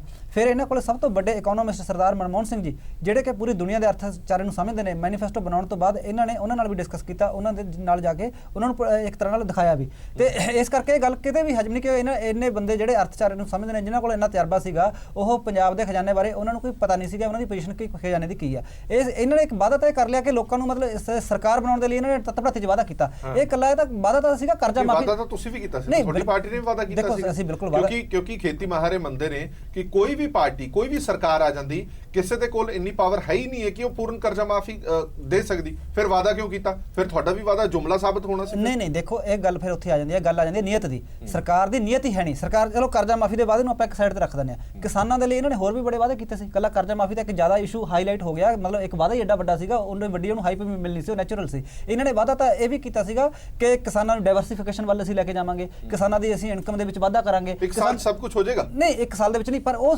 ਕੰਕਰੀਟ ਕੋਈ ਸਟੈਪ ਜਿਹੜੇ ਲੈਣੇ ਸੀ ਉਹ ਨਜ਼ਰ ਨਹੀਂ ਆਏ। ਜਿਹੜੇ ਇਹਨਾਂ ਨੇ ਉਲਟਾ RDF ਵਧਾਤਾ, ਉਲਟਾ ਮਾਰਕੀਟ ਫੀਸ ਵਧਾਤੀ। ਇਹਨਾਂ ਨੇ ਕਿਹਾ ਸੀ ਨਰਮੇ ਦੇ ਉੱਤੇ ਅਸੀਂ ਘਟਾਵਾਂਗੇ, ਬਕਾਇਦਾ ਮਤਲਬ ਕਾਟਨ ਜਿਹੜੀ ਇੰਡਸਟਰੀ ਆ ਉਹਨੂੰ ਰਿਵਾਈਵ ਕਰਨ ਦੇ ਲਈ ਅਸੀਂ ਨਰਮੇ ਦੇ ਉੱਤੇ ਜਿਹੜਾ ਮਾਰਕੀਟ ਫੀਸ, ਉਹ ਸਾਰੇ ਇਹਨਾਂ ਦੇ ਵਾਅਦੇ ਜਿਹੜੇ ਹੈਗੇ ਸੀ ਜਿਹੜੇ ਕੀਤੇ ਉਹ ਕਿਤੇ ਪੂਰੇ ਨਹੀਂ ਹੋਏ। ਇਹਨਾਂ ਨੇ ਹੈਲਥ ਇੰਸ਼ੋਰੈਂਸ ਦੀ ਗੱਲ ਵੀ ਕੀਤੀ ਸੀ, ਇਹਨਾਂ ਨੇ ਫਸਲ ਦੇ ਇੰਸ਼ੋਰੈਂਸ ਦੀ ਗੱਲ ਵੀ ਕੀਤੀ ਸੀ। ਹੁਣ ਤੁਸੀਂ ਜਿਹੜੀਆਂ ਘੁੰਤਰਾਂ ਇਹਨਾਂ ਨੇ ਪਾਈਆਂ ਨੇ ਕਿ ਅਸੀਂ 2 ਲੱਖ ਰੁਪਏ ਤੱਕ ਦਾ ਕਰਜ਼ਾ ਮਾਫ ਕਰਾਂਗੇ, ਛੋਟੇ ਕਿਸਾਨਾਂ ਦਾ ਕਰਾਂਗੇ, ਕੱਲਾ ਕੋਆਪਰੇਟ ਦਾ ਕਰਾਂਗੇ, ਉਹਦੇ ਲਈ ਵੀ ਇਹਨਾਂ ਨੇ ਗੱਲ ਕਹੀ ਸੀ ਕਿ 9500 ਕਰੋੜ ਰੁਪਈਆ।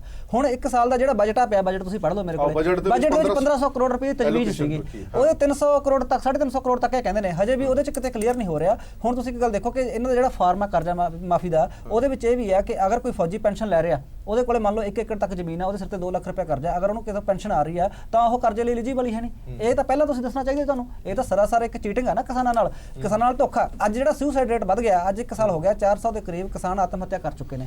ਇੱਕ ਕਰਜ਼ਾ ਤਾਂ ਉਹਦਾ ਇੱਕ ਫੈਕਟਰ ਹੈਗਾ ਹੀ ਆ, ਉਹਦਾ ਇੱਕ ਫੈਕਟਰ ਇਹ ਵੀ ਹੈ ਕਿ ਕਿਸਾਨ ਇਮੋਸ਼ਨਲੀ ਜਜ਼ਬਾਤੀ ਤੌਰ ਤੇ ਆਪਣੇ ਆਪ ਨੂੰ ਠੱਗਿਆ ਮਹਿਸੂਸ ਕਰ ਰਿਹਾ। ਆਸ ਟੁੱਟ ਗਈ ਜਿਹੜੀ ਆਸ ਕੇ ਸਾਡੇ ਇਹ ਜਿਵੇਂ ਇਹਨਾਂ ਨੇ ਪਹਿਲਾਂ ਗੱਲ ਕੀਤੀ ਸੀ ਕਿ ਅੱਜ ਕੈਪਟਨ ਅਮਰਿੰਦਰ ਸਿੰਘ ਦਾ ਪ੍ਰੈਸ ਨੋਟ ਦੇ ਵਿੱਚ ਉਹਦਾ ਸੁਸਾਈਡ ਨੋਟ ਦੇ ਵਿੱਚ ਨਾਮ ਆ ਰਿਹਾ, ਤਾਂ ਇਹੀ ਕਾਰਨ ਆ ਕਿ ਉਹ ਕਹਿੰਦੇ ਵੀ ਸਾਡੇ ਲਈ ਜਿਹੜੇ ਦਰਵਾਜ਼ੇ ਅਸੀਂ ਆਸ ਰੱਖੀ ਸੀ ਉਹ ਆਸ ਬੰਦ ਹੋ ਗਈ, ਅਸੀਂ ਜਾਈਏ ਤਾਂ ਕਿੱਥੇ ਜਾਈਏ। ਇਸੇ ਕਰਕੇ ਸੁਸਾਈਡ ਰੇਟ ਜਿਹੜੀ ਹੈਗੀ ਆ ਉਹ ਵੱਧ ਰਿਹਾ ਉਹਦਾ ਰੇਟ। ਪ੍ਰੋਫੈਸਰ ਮਨਜੀਤ ਸਿੰਘ ਜੀ, ਸਾਰੀਆਂ ਵਿਰੋਧੀ ਪਾਰਟੀਆਂ 1 ਸਾਲ ਦੇ ਵਿੱਚ ਜ਼ਿਆਦਾ ਕਾਲੀਆਂ ਨਹੀਂ ਪੈ ਰਹੀਆਂ ਨਜ਼ਰ ਆ ਰਹੀਆਂ ਤੁਹਾਨੂੰ?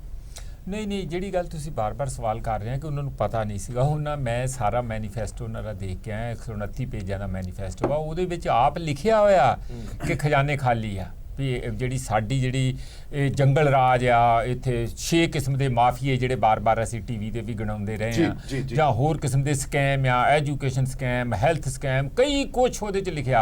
ਔਰ ਉਹਦੇ 'ਚ ਉਹਨਾਂ ਨੇ ਲਿਖਿਆ ਕਿ ਖਜ਼ਾਨੇ ਖਾਲੀ ਆ, ਪੰਜਾਬ ਬਿਮਾਰ ਕਰਤਾ, ਪੰਜਾਬ ਦੇ ਵਿੱਚ ਕੁਛ ਨਹੀਂ ਹੈਗਾ, ਕੁਛ ਪੈਸਾ ਹੈ ਨਹੀਂ। ਉਹਨਾਂ ਨੂੰ ਪਤਾ ਆ, ਉਹਨਾਂ ਨੇ ਮੈਂਸ਼ਨ ਕੀਤਾ ਹੋਇਆ, ਉਦੋਂ ਤੇ ਭੰਡਣ ਲਈ ਕਰ ਰਹੇ ਸੀਗੇ। ਹੁਣ ਇਹ ਕਹਿ ਸਕਦੇ ਆ ਕਿ ਸਾਨੂੰ ਪਤਾ ਨਹੀਂ ਸੀ, ਇਹ ਗੱਲ ਨਹੀਂ ਹੈਗੀ। ਜਿੰਨੇ ਵਾਅਦੇ ਉਹਦੇ 'ਚ ਹੋਏ ਆ, ਮੈਂ ਕੱਲ ਰਫਲੀ ਕੈਲਕੂਲੇਟ ਕਰ ਰਿਹਾ ਸੀ, ਉਹ ਆਉਣ ਵਾਲੇ 50 ਸਾਲਾਂ 'ਚ ਪੂਰੇ ਨਹੀਂ ਹੋ ਸਕਦੇ।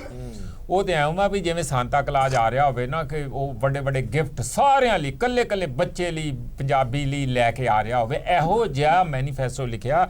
ਐਡਾ ਨੌਨ ਸੀਰੀਅਸ ਪੋਲੀਟੀਕਲ ਸਾਡੀ ਪੋਲਿਟਿਕਸ ਜਾਂ ਪੋਲੀਟੀਕਲ ਪਾਰਟੀਆਂ ਹੋ ਸਕਦੀਆਂ। ਹੁਣ ਦੇਖੋ ਜਿੱਥੋਂ ਤੱਕ ਵਾਅਦਿਆਂ ਦੀ ਗੱਲ ਹੈ, ਘੱਟ ਕੋਈ ਨਹੀਂ 19-21 ਦਾ ਫਰਕ ਕਰਦਾ ਹੈ ਨਾ। ਕਾਲੀ ਪਾਰਟੀ ਨੇ ਕਿਹਾ ਸੀ ਅਸੀਂ 20 ਲੱਖ ਜੌਬ ਦੇਵਾਂਗੇ, ਜਦ ਕਿ 20 ਲੱਖ ਹੀ ਸਾਡੇ ਬੇਰੁਜ਼ਗਾਰ ਹੈਗੇ। ਇਹਦਾ ਮਤਲਬ ਕੋਈ ਸਾਡੇ ਅਨਐਮਪਲਾਇਮੈਂਟ ਨਹੀਂ ਰਹੂਗੀ। ਆਮ ਆਦਮੀ ਪਾਰਟੀ ਨੇ 5 ਲੱਖ ਐਡੀਸ਼ਨਲ ਦੇਣੀ ਸੀ, ਜਿਹੜੇ ਅਜੇ ਬੇਰੁਜ਼ਗਾਰ ਨਹੀਂ ਉਹਨਾਂ ਨੂੰ ਵੀ ਦੇਣੀ ਸੀ, 25 ਲੱਖ ਲਿਖਿਆ ਸੀ। ਇਸ ਕਰਕੇ ਜੇ ਵਾਅਦਿਆਂ ਦਾ ਜਿੱਤ ਅਕਾਲੀ ਦਲ ਨੇ ਕਿਹਾ ਸੀ ਅਸੀਂ, ਉਹ ਰੀਜ਼ਨੇਬਲ ਸੀ, ਥੋੜਾ ਜਿਹਾ ਹੋ ਵੀ ਸਕਦਾ ਸੀ ਸ਼ਾਇਦ, ਕਿ ਮਾਰਜਨਲ ਤੇ ਜਿਹੜੇ ਛੋਟੇ ਕਿਸਾਨ ਆ, ਮੱਧਮ ਤੇ ਜਿਹੜੇ ਮਾਰਜਨਲ ਛੋਟੇ ਕਿਸਾਨ ਤੇ ਮੱਧਮ ਕਿਸਾਨ ਹੈਗੇ ਆ, ਅਸੀਂ ਉਹਨਾਂ ਦਾ ਪੂਰਨ ਕਰਜ਼ਾ ਮਾਫ ਕਰਾਂਗੇ। ਹਾਲਾਂਕਿ ਉਹ ਵੀ ਬਹੁਤ ਵੱਡਾ ਕਲੇਮ ਸੀਗਾ।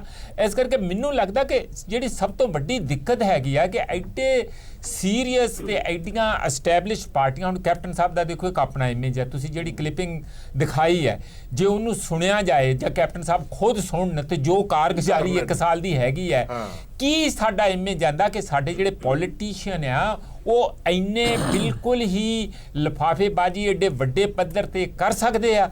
ਹੁਣ ਜਿਸ ਤਰ੍ਹਾਂ ਕੇਜਰੀਵਾਲ ਸਾਹਿਬ ਨੂੰ ਅੱਜ ਕਹਿਣਾ ਪਿਆ, ਇਹ ਮੈਨੂੰ ਲੱਗਦਾ ਕੱਲਿਆਂ ਨੇ ਸਾਰਿਆਂ ਨੇ ਜਿਹੜੇ ਵੱਡੇ ਵਾਅਦੇ ਕੀਤੇ, ਇਹਨਾਂ ਨੂੰ ਲੋਕਾਂ ਤੋਂ ਮਾਫੀ ਮੰਗਣੀ ਪਊਗੀ, ਮੰਗਣੀ ਚਾਹੀਦੀ ਵੀ ਹੈ। ਨਹੀਂ ਤਾਂ ਫਿਰ ਲੋਕ ਜਿਹੜੇ ਆ ਉਹ ਆਪਣੇ ਰਿਐਕਟ ਜਿਵੇਂ ਕਰ ਹੀ ਰਹੇ ਆ, ਕਿਸਾਨ ਵੀ ਕਰ ਰਹੇ ਆ, ਬੇਰੁਜ਼ਗਾਰ ਕਰ ਰਹੇ ਆ ਸਾਰਾ।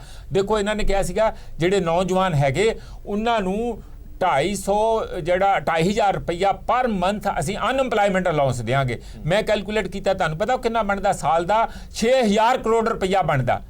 ਤੇ ਤੁਸੀਂ 1,500 ਕਰੋੜ ਤੇ ਸਾਰਾ ਬਜਟ ਦੇ ਵਿੱਚ ਸਾਰੇ ਕਿਸਾਨਾਂ ਲਈ ਰੱਖਿਆ ਸੀ, ਜਿਹਦੇ ਨਾਲ ਦਾ 90,000 ਕਰੋੜ ਰੁਪਈਆ ਕਰਜ਼ਾ। ਤੁਸੀਂ 6,000 ਕਰੋੜ ਰੁਪਈਆ ਪਰ ਸਾਲ ਦਾ ਜਿਹੜਾ ਉਹਨਾਂ ਨੂੰ ਦੇਣਾ। ਅੱਛਾ, ਫਿਰ ਉਹਨਾਂ ਨੂੰ ਕਿਹਾ ਕਿ ਅਸੀਂ ਟੈਕਸੀਆਂ 1 ਲੱਖ ਟੈਕਸੀਆਂ ਦੇਵਾਂਗੇ, 35 ਤੇ 3,500 25,000 35 ਹਾਰਸ ਪਾਵਰ ਤੋਂ ਲੈ ਕੇ 50 ਹਾਰਸ ਪਾਵਰ ਦੇ ਟਰੈਕਟਰ ਦੇਵਾਂਗੇ, ਨਾਲ ਇੰਪਲੀਮੈਂਟ ਦੇਵਾਂਗੇ। ਕਿਆ ਗੱਲਾਂ ਕਰਦੇ ਆ। ਮਤਲਬ ਇਹੋ ਜਿਹਾ ਚੀਜ਼ਾਂ ਇੱਕ ਤੁਸੀਂ ਇਮੇਜ ਕ੍ਰੀਏਟ ਕਰਦੇ ਆ। ਸਾਰੇ ਪਿੰਡ 'ਚ ਸੀਵਰੇਜ ਹੋਣਗੇ, ਸਾਰੇ ਪਿੰਡ ਦੇ ਵਿੱਚ ਜਿਮ ਹੋਣਗੇ। ਚਲੋ ਹਰ ਪਿੰਡ ਕਰਕੇ ਲੈ ਲਈਏ ਮਨਜੀਤ ਸਿੰਘ ਜੀ, ਹੱਦ ਹੋ ਗਈ ਹੈ। ਬਖਸ਼ੀ ਸਾਹਿਬ ਸਭ ਤੋਂ ਵੱਡੀ ਗੱਲ ਜਿਹੜੀ ਕਿਸਾਨੀ ਕਰਜ਼ੇ ਦੀ ਸੀਗੀ, ਜਿਹੜਾ ਦਾਵਾ ਤੁਹਾਡੇ ਸੀਐਮ ਸਾਹਿਬ ਨੇ ਕੀਤਾ ਸੀਗਾ, ਆਪਣੇ ਸੀਐਮ ਸਾਹਿਬ ਨੇ ਕੀਤਾ ਸੀਗਾ, ਔਰ ਉਹ ਦਾਅਵੇ ਦੇ ਨੇੜੇ ਤੇੜੇ ਵੀ ਨਜ਼ਰ ਨਹੀਂ ਆ ਰਹੇ। ਕਿਸਾਨ ਭਾਈਚਾਰਾ ਵੀ ਕਹਿ ਰਿਹਾ, ਵਿਰੋਧੀ ਧਿਰ ਵੀ ਕਹਿ ਰਹੇ ਨੇ ਕਿ ਅਸੀਂ ਠੱਗਿਆ ਮਹਿਸੂਸ ਕਰਦੇ ਹਾਂ ਆਪਣੇ ਆਪ ਨੂੰ, ਔਰ ਇਸੇ ਕਰਕੇ ਸੁਸਾਈਡ ਰੇਟ ਹੈ ਜਿਹੜਾ ਉਹ ਵੀ ਵਧਿਆ। ਇਸ ਲਈ ਨਹੀਂ ਕਿ ਕਰਜ਼ਾ ਮਾਫ ਨਹੀਂ ਹੋਇਆ, ਇਸ ਲਈ ਕਿ ਸਾਡੇ ਨਾਲ ਵੱਡਾ ਧੋਖਾ ਹੋਇਆ।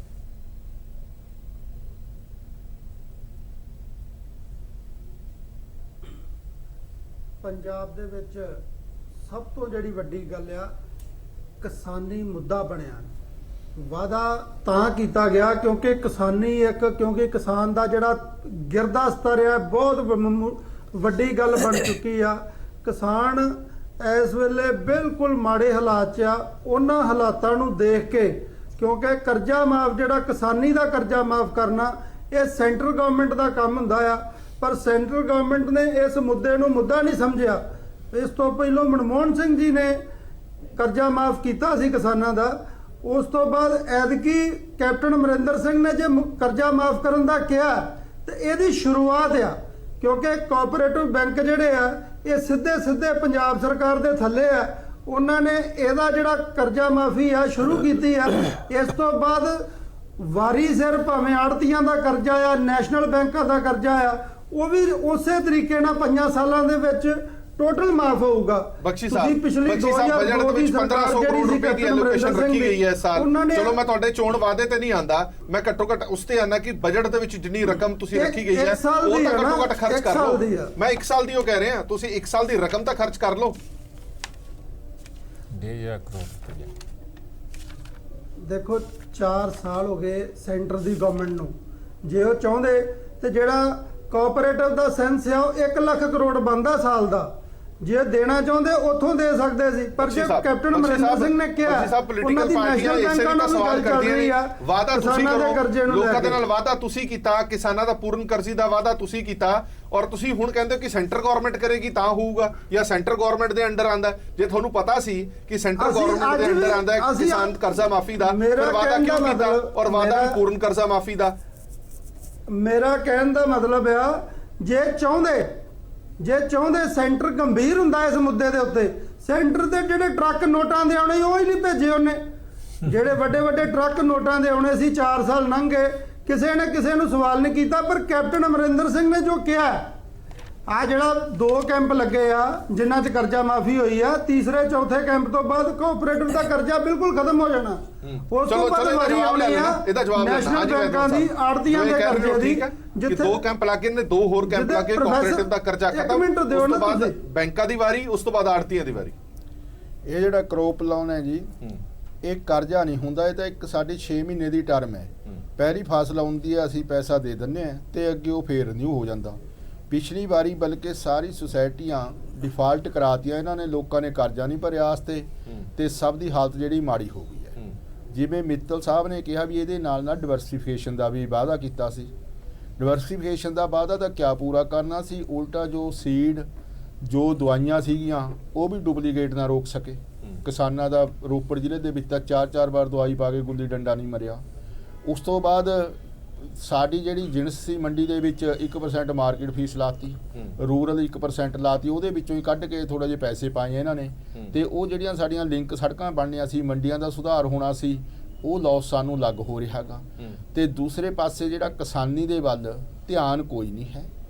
ਇਹ ਸਿਰਫ ਇੱਕ ਲਾਰਾ ਲਾਇਆ ਜਾ ਰਿਹਾ। ਹੁਣ ਜਦੋਂ ਅਗਲੀਆਂ ਵੋਟਾਂ ਆਉਣਗੀਆਂ ਪੰਚਾਇਤ ਦੀਆਂ ਜੁਲਾਈ ਦੇ ਵਿੱਚ, ਨੈਕਸਟ ਕੈਂਪ ਉਦੋਂ ਲੱਗ ਜਾਏਗਾ, ਫਿਰ ਉਸ ਤੋਂ ਬਾਅਦ ਕੋਈ ਹੋਰ ਇਲੈਕਸ਼ਨ ਆ ਗਈ ਉਦੋਂ ਇੱਕ ਕੈਂਪ ਲੱਗ ਜਾਏਗਾ। ਇਹ ਇੱਕ ਖਿੱਚ ਖਿਚਾ ਕੇ ਮੈਨੂੰ ਤਾਂ ਐਂ ਲੱਗਦਾ ਵੀ ਸ਼ਾਇਦ 2019 ਦੀਆਂ ਉਹਨਾਂ ਤੱਕ ਕਰੌਪ ਲੋਨ ਦਾ ਕੈਂਪ ਹੀ ਲੱਗੇ ਜਾਣੇ ਆ, ਤੇ ਇਹਨਾਂ ਦੀ ਜਿਹੜੀ ਇਹ ਆਸ ਹੈ ਉਹ ਹਨੇਰੇ ਦੇ ਵਿੱਚ ਟੱਕਰਾਂ ਮਾਰ ਰਹੇ ਨੇ। ਮੈਂ ਇਹੀ ਰਿਕੁਐਸਟ ਕਰਾਂਗਾ ਕਿ 1 ਸਾਲ ਪਿਆ, ਲੋਕਾਂ ਨੇ, ਕਿਸਾਨਾਂ ਨੇ ਹੁਣ ਵਾਅਦਿਆਂ ਦੇ ਨਾਲ ਵੋਟ ਨਹੀਂ ਪਾਉਣੀ, ਉਹਨਾਂ ਨੇ ਕੰਮਾਂ ਤੋਂ ਵੋਟ ਪਾਣੇ ਆ, ਕਿਉਂਕਿ ਵਾਅਦੇ ਤਾਂ ਉਹਨਾਂ ਨੂੰ ਪਤਾ ਲੱਗ ਗਿਆ ਕਿ ਵਾਅਦਿਆਂ ਤੋਂ ਇਹ ਲੋਕ ਮੁੱਕਰ ਗਏ। ਹਾਂਜੀ ਬਖਸ਼ੀ ਸਾਹਿਬ ਬੋਲ ਸਕਦੇ ਹੋ। ਸਾਡੀ ਜਿਹੜੀ ਅੱਗੇ ਪ੍ਰੋਬਲਮ ਸੀ ਉਹ ਇਹ ਸੀ, ਕਿਹਾ ਜਾਂਦਾ ਸੀ ਕਿਸਾਨਾਂ ਜਿਹੜੇ ਲੀਡਰ ਹੈ ਉਹ ਵਾਅਦੇ ਸਾਨੂੰ ਝੂਠੇ ਨਾਲ ਵਾਅਦੇ ਕਰਦੇ ਆ, ਇਹ ਸਾਨੂੰ ਧੋਖਾ ਦਿੰਦੇ ਆ। ਲੇਕਿਨ ਹੁਣ ਇਹ ਵਾਅਦੇ ਪਿੱਛੇ ਡਾਇਰੈਕਟਲੀ ਪਬਲਿਕ ਦੇ ਨਾਲ ਸੀ, ਭਾਵੇਂ ਉਹ ਮੋਦੀ ਸਾਹਿਬ ਦੇ ਸੀ, ਭਾਵੇਂ ਕੈਪਟਨ ਸਾਹਿਬ ਦੇ ਸੀ, ਤੇ ਪਬਲਿਕ ਨੂੰ ਪਤਾ ਲੱਗ ਗਿਆ ਕਿ ਕੈਪਟਨ ਸਾਹਿਬ ਨੇ ਖੁਦ ਆਪਣੇ ਵਾਅਦੇ ਕਰਕੇ ਖੁਦ ਤੋੜੇ ਨੇ, ਤੇ ਜੇ ਉਹ ਛੇਤੀ ਤੋਂ ਛੇਤੀ ਇਹਨਾਂ ਨੂੰ ਪੂਰੇ ਕਰ ਦੇਣਗੇ ਤਾਂ ਠੀਕ ਹੈ, ਨਹੀਂ ਜਿਹੜਾ ਲੋਕਾਂ ਦਾ ਵਿਸ਼ਵਾਸ ਹੈ ਉਹ ਖਤਮ ਹੈ। ਇੱਕ ਬ੍ਰੇਕ ਲੈ ਲੈਣੇ, ਬ੍ਰੇਕ ਤੋਂ ਬਾਅਦ ਜਲਦ ਹਾਜ਼ਰ ਹੋਣੇ ਆ।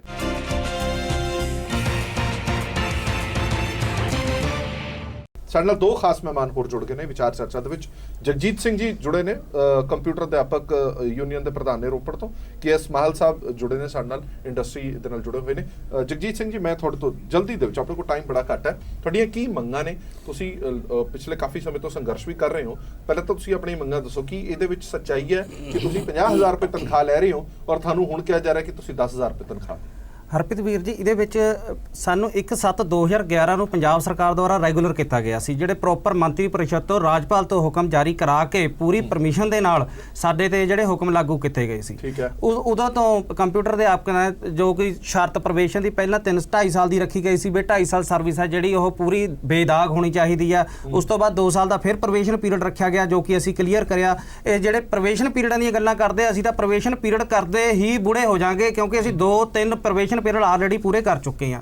ਅਸੀਂ ਜਿਹੜੀ ਸਾਡੀ ਮੰਗ ਹੈ ਸਰਕਾਰ ਬੇਤਰਕ ਹੈ, ਸਰਕਾਰ ਕੋਲ ਤਰਕੇ ਹੈ ਨਹੀਂ ਦੇਣ ਵਾਸਤੇ। ਸਰਕਾਰ ਅਸੀਂ ਤਾਂ ਸ਼ਿਫਟਿੰਗ ਮੰਗਦੇ ਹਾਂ ਕਿਉਂਕਿ ਸਾਡੇ ਕੋਲ ਸਾਡੀ 100% ਫੰਡਿੰਗ ਪੰਜਾਬ ਸਰਕਾਰ ਦੀ ਹੈ, 100% ਸਾਡਾ ਜਿਹੜੀ ਤਨਖਾਹ ਹੈ ਉਹ ਖਜ਼ਾਨੇ ਵਿੱਚੋਂ ਆ ਰਹੀ ਹੈ। ਔਰ ਇਹਦੇ ਵਿੱਚ ਮੈਂ ਇੱਕ ਗੱਲ ਕਹਿਣਾ ਚਾਹੁੰਦਾ ਵੀ ਸਾਡੇ ਸੰਬੰਧੀ ਕੰਪਿਊਟਰ ਅਧਿਆਪਕਾਂ ਸੰਬੰਧੀ ਜਿਹੜੇ ਸਰਕਾਰ ਨੂੰ ਕਈ ਅਫਸਰਸ਼ਾਹੀ ਵੱਲੋਂ ਵੀ ਗੁੰਮਰਾਹ ਕੀਤਾ ਜਾ ਰਿਹਾ ਹੈ ਕਿਉਂਕਿ ਅਸੀਂ ਠੇਕੇ ਤੇ ਨਹੀਂ ਆ, ਅਸੀਂ ਪ੍ਰੋਪਰ ਚੈਨਲ ਦੇ ਨਾਲ ਭਰਤੀ ਹੋ ਕੇ ਆਏ ਹੋਏ ਆ।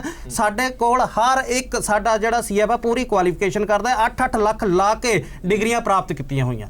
ਨਹੀਂ ਤੁਹਾਡੀ ਮੰਗ ਕੀ ਹੈ, ਤੁਹਾਨੂੰ ਕਿਹਾ ਕੀ ਜਾ ਰਿਹਾ? ਸਾਡੀ ਮੰਗ ਹੈ ਸਾਨੂੰ ਇਸ ਜੋ ਅਸੀਂ ਤਨਖਾਹ ਲੈ ਰਹੇ ਹਾਂ, ਜੋ ਅਸੀਂ ਭੱਤੇ ਲੈ ਰਹੇ ਹਾਂ, ਇਹਦੇ ਨਾਲ ਪ੍ਰੋਪਰ ਭੱਤਿਆਂ ਦੇ ਨਾਲ ਸਾਡਾ ਐਜੂਕੇਸ਼ਨ ਡਿਪਾਰਟਮੈਂਟ ਦੇ ਵਿੱਚ ਸੁਸਾਇਟੀ ਤੋਂ ਸ਼ਿਫਟ ਕੀਤਾ ਜਾਵੇ। ਠੀਕ ਹੈ। ਤੇ ਸਰਕਾਰ ਕੀ ਕਹਿ ਰਹੀ ਹੈ? ਸਰਕਾਰ ਸਾਨੂੰ ਕਹਿ ਰਹੀ ਹੈ ਵੀ ਤੁਸੀਂ 10-300 ਤੇ ਬੇਸਿਕ ਤੇ ਆ ਜਾਓ, 3 ਸਾਲ ਪ੍ਰੋਬੇਸ਼ਨ ਪੀਰੀਅਡ ਕਲੀਅਰ ਕਰੋ, ਫਿਰ ਤੁਹਾਡੀ ਸਰਵਿਸ ਹੈ ਜਿਹੜੀ ਪਿਛਲੀ 13 ਸਾਲ ਤੋਂ ਅਸੀਂ ਲੱਗੇ ਹੋਏ 13 ਸਾਲ ਦੀ ਸਰਵਿਸ ਖਤਮ ਹੋ ਰਹੀ ਹੈ, ਤੁਸੀਂ ਇੱਥੇ ਤੋਂ ਨਵੇਂ ਸਿਰੇ ਤੋਂ ਸਰਵਿਸ ਸ਼ੁਰੂ ਕਰੋ, ਜੋ ਕਿ ਬਹੁਤ ਬੜਾ ਘਾਣ ਜਿਹੜਾ ਕੰਪਿਊਟਰ ਅਧਿਆਪਕਾਂ ਦਾ ਕਰਨ ਜਾ ਰਹੀ ਹੈ ਸਰਕਾਰ। ਹਾਂਜੀ ਮਨਜੀਤ ਸਿੰਘ ਜੀ ਐਡ ਆਨ ਕਰੋ, ਫਿਰ ਮੈਂ ਬਖਸ਼ੀ ਸਾਹਿਬ ਕੋਲ ਜਾਵਾਂ। ਹਾਂ ਬਿਲਕੁਲ, ਮੇਰਾ ਖਿਆਲ ਹੈ ਇਹਦੇ ਨਾਲ ਵੱਡਾ ਕੋਈ ਧੱਕਾ ਹੈ ਨਹੀਂ ਹੈ। ਅਸਲ 'ਚ ਇਹ ਕੰਡੀਸ਼ਨਸ ਤੇ ਰੈਗੂਲਰ EMPLOYE ਵਾਲੀਆਂ ਪੂਰੀਆਂ ਕਰਦੇ ਆ ਪਰ ਇਹਨਾਂ ਨੂੰ ਕੰਟਰੈਕਟ ਤੇ ਕੱਚੇ ਹੀ ਰੱਖਿਆ ਗਿਆ। ਹੁਣ ਉਹ ਕਹਿੰਦੇ ਆ ਵੀ ਜਾਂ ਤੇ ਤੁਸੀਂ ਵੱਧ ਤਨਖਾਹ ਲੈ ਲਓ ਜਿਹੜੇ ਤੇ ਕੱਚੇ ਰਹੋ, ਮਤਲਬ ਇਹ ਬਹੁਤ ਹੀ ਇੱਕ ਕਿਸਮ ਦੀ ਕਮੀਨਗੀ ਵਾਲੀ ਗੱਲ ਮੈਂ ਤੇ ਕਹੂੰਗਾ। ਬਲੈਕਮੇਲਿੰਗ ਤੇ ਹੈ ਹੀ ਹੈ ਆ।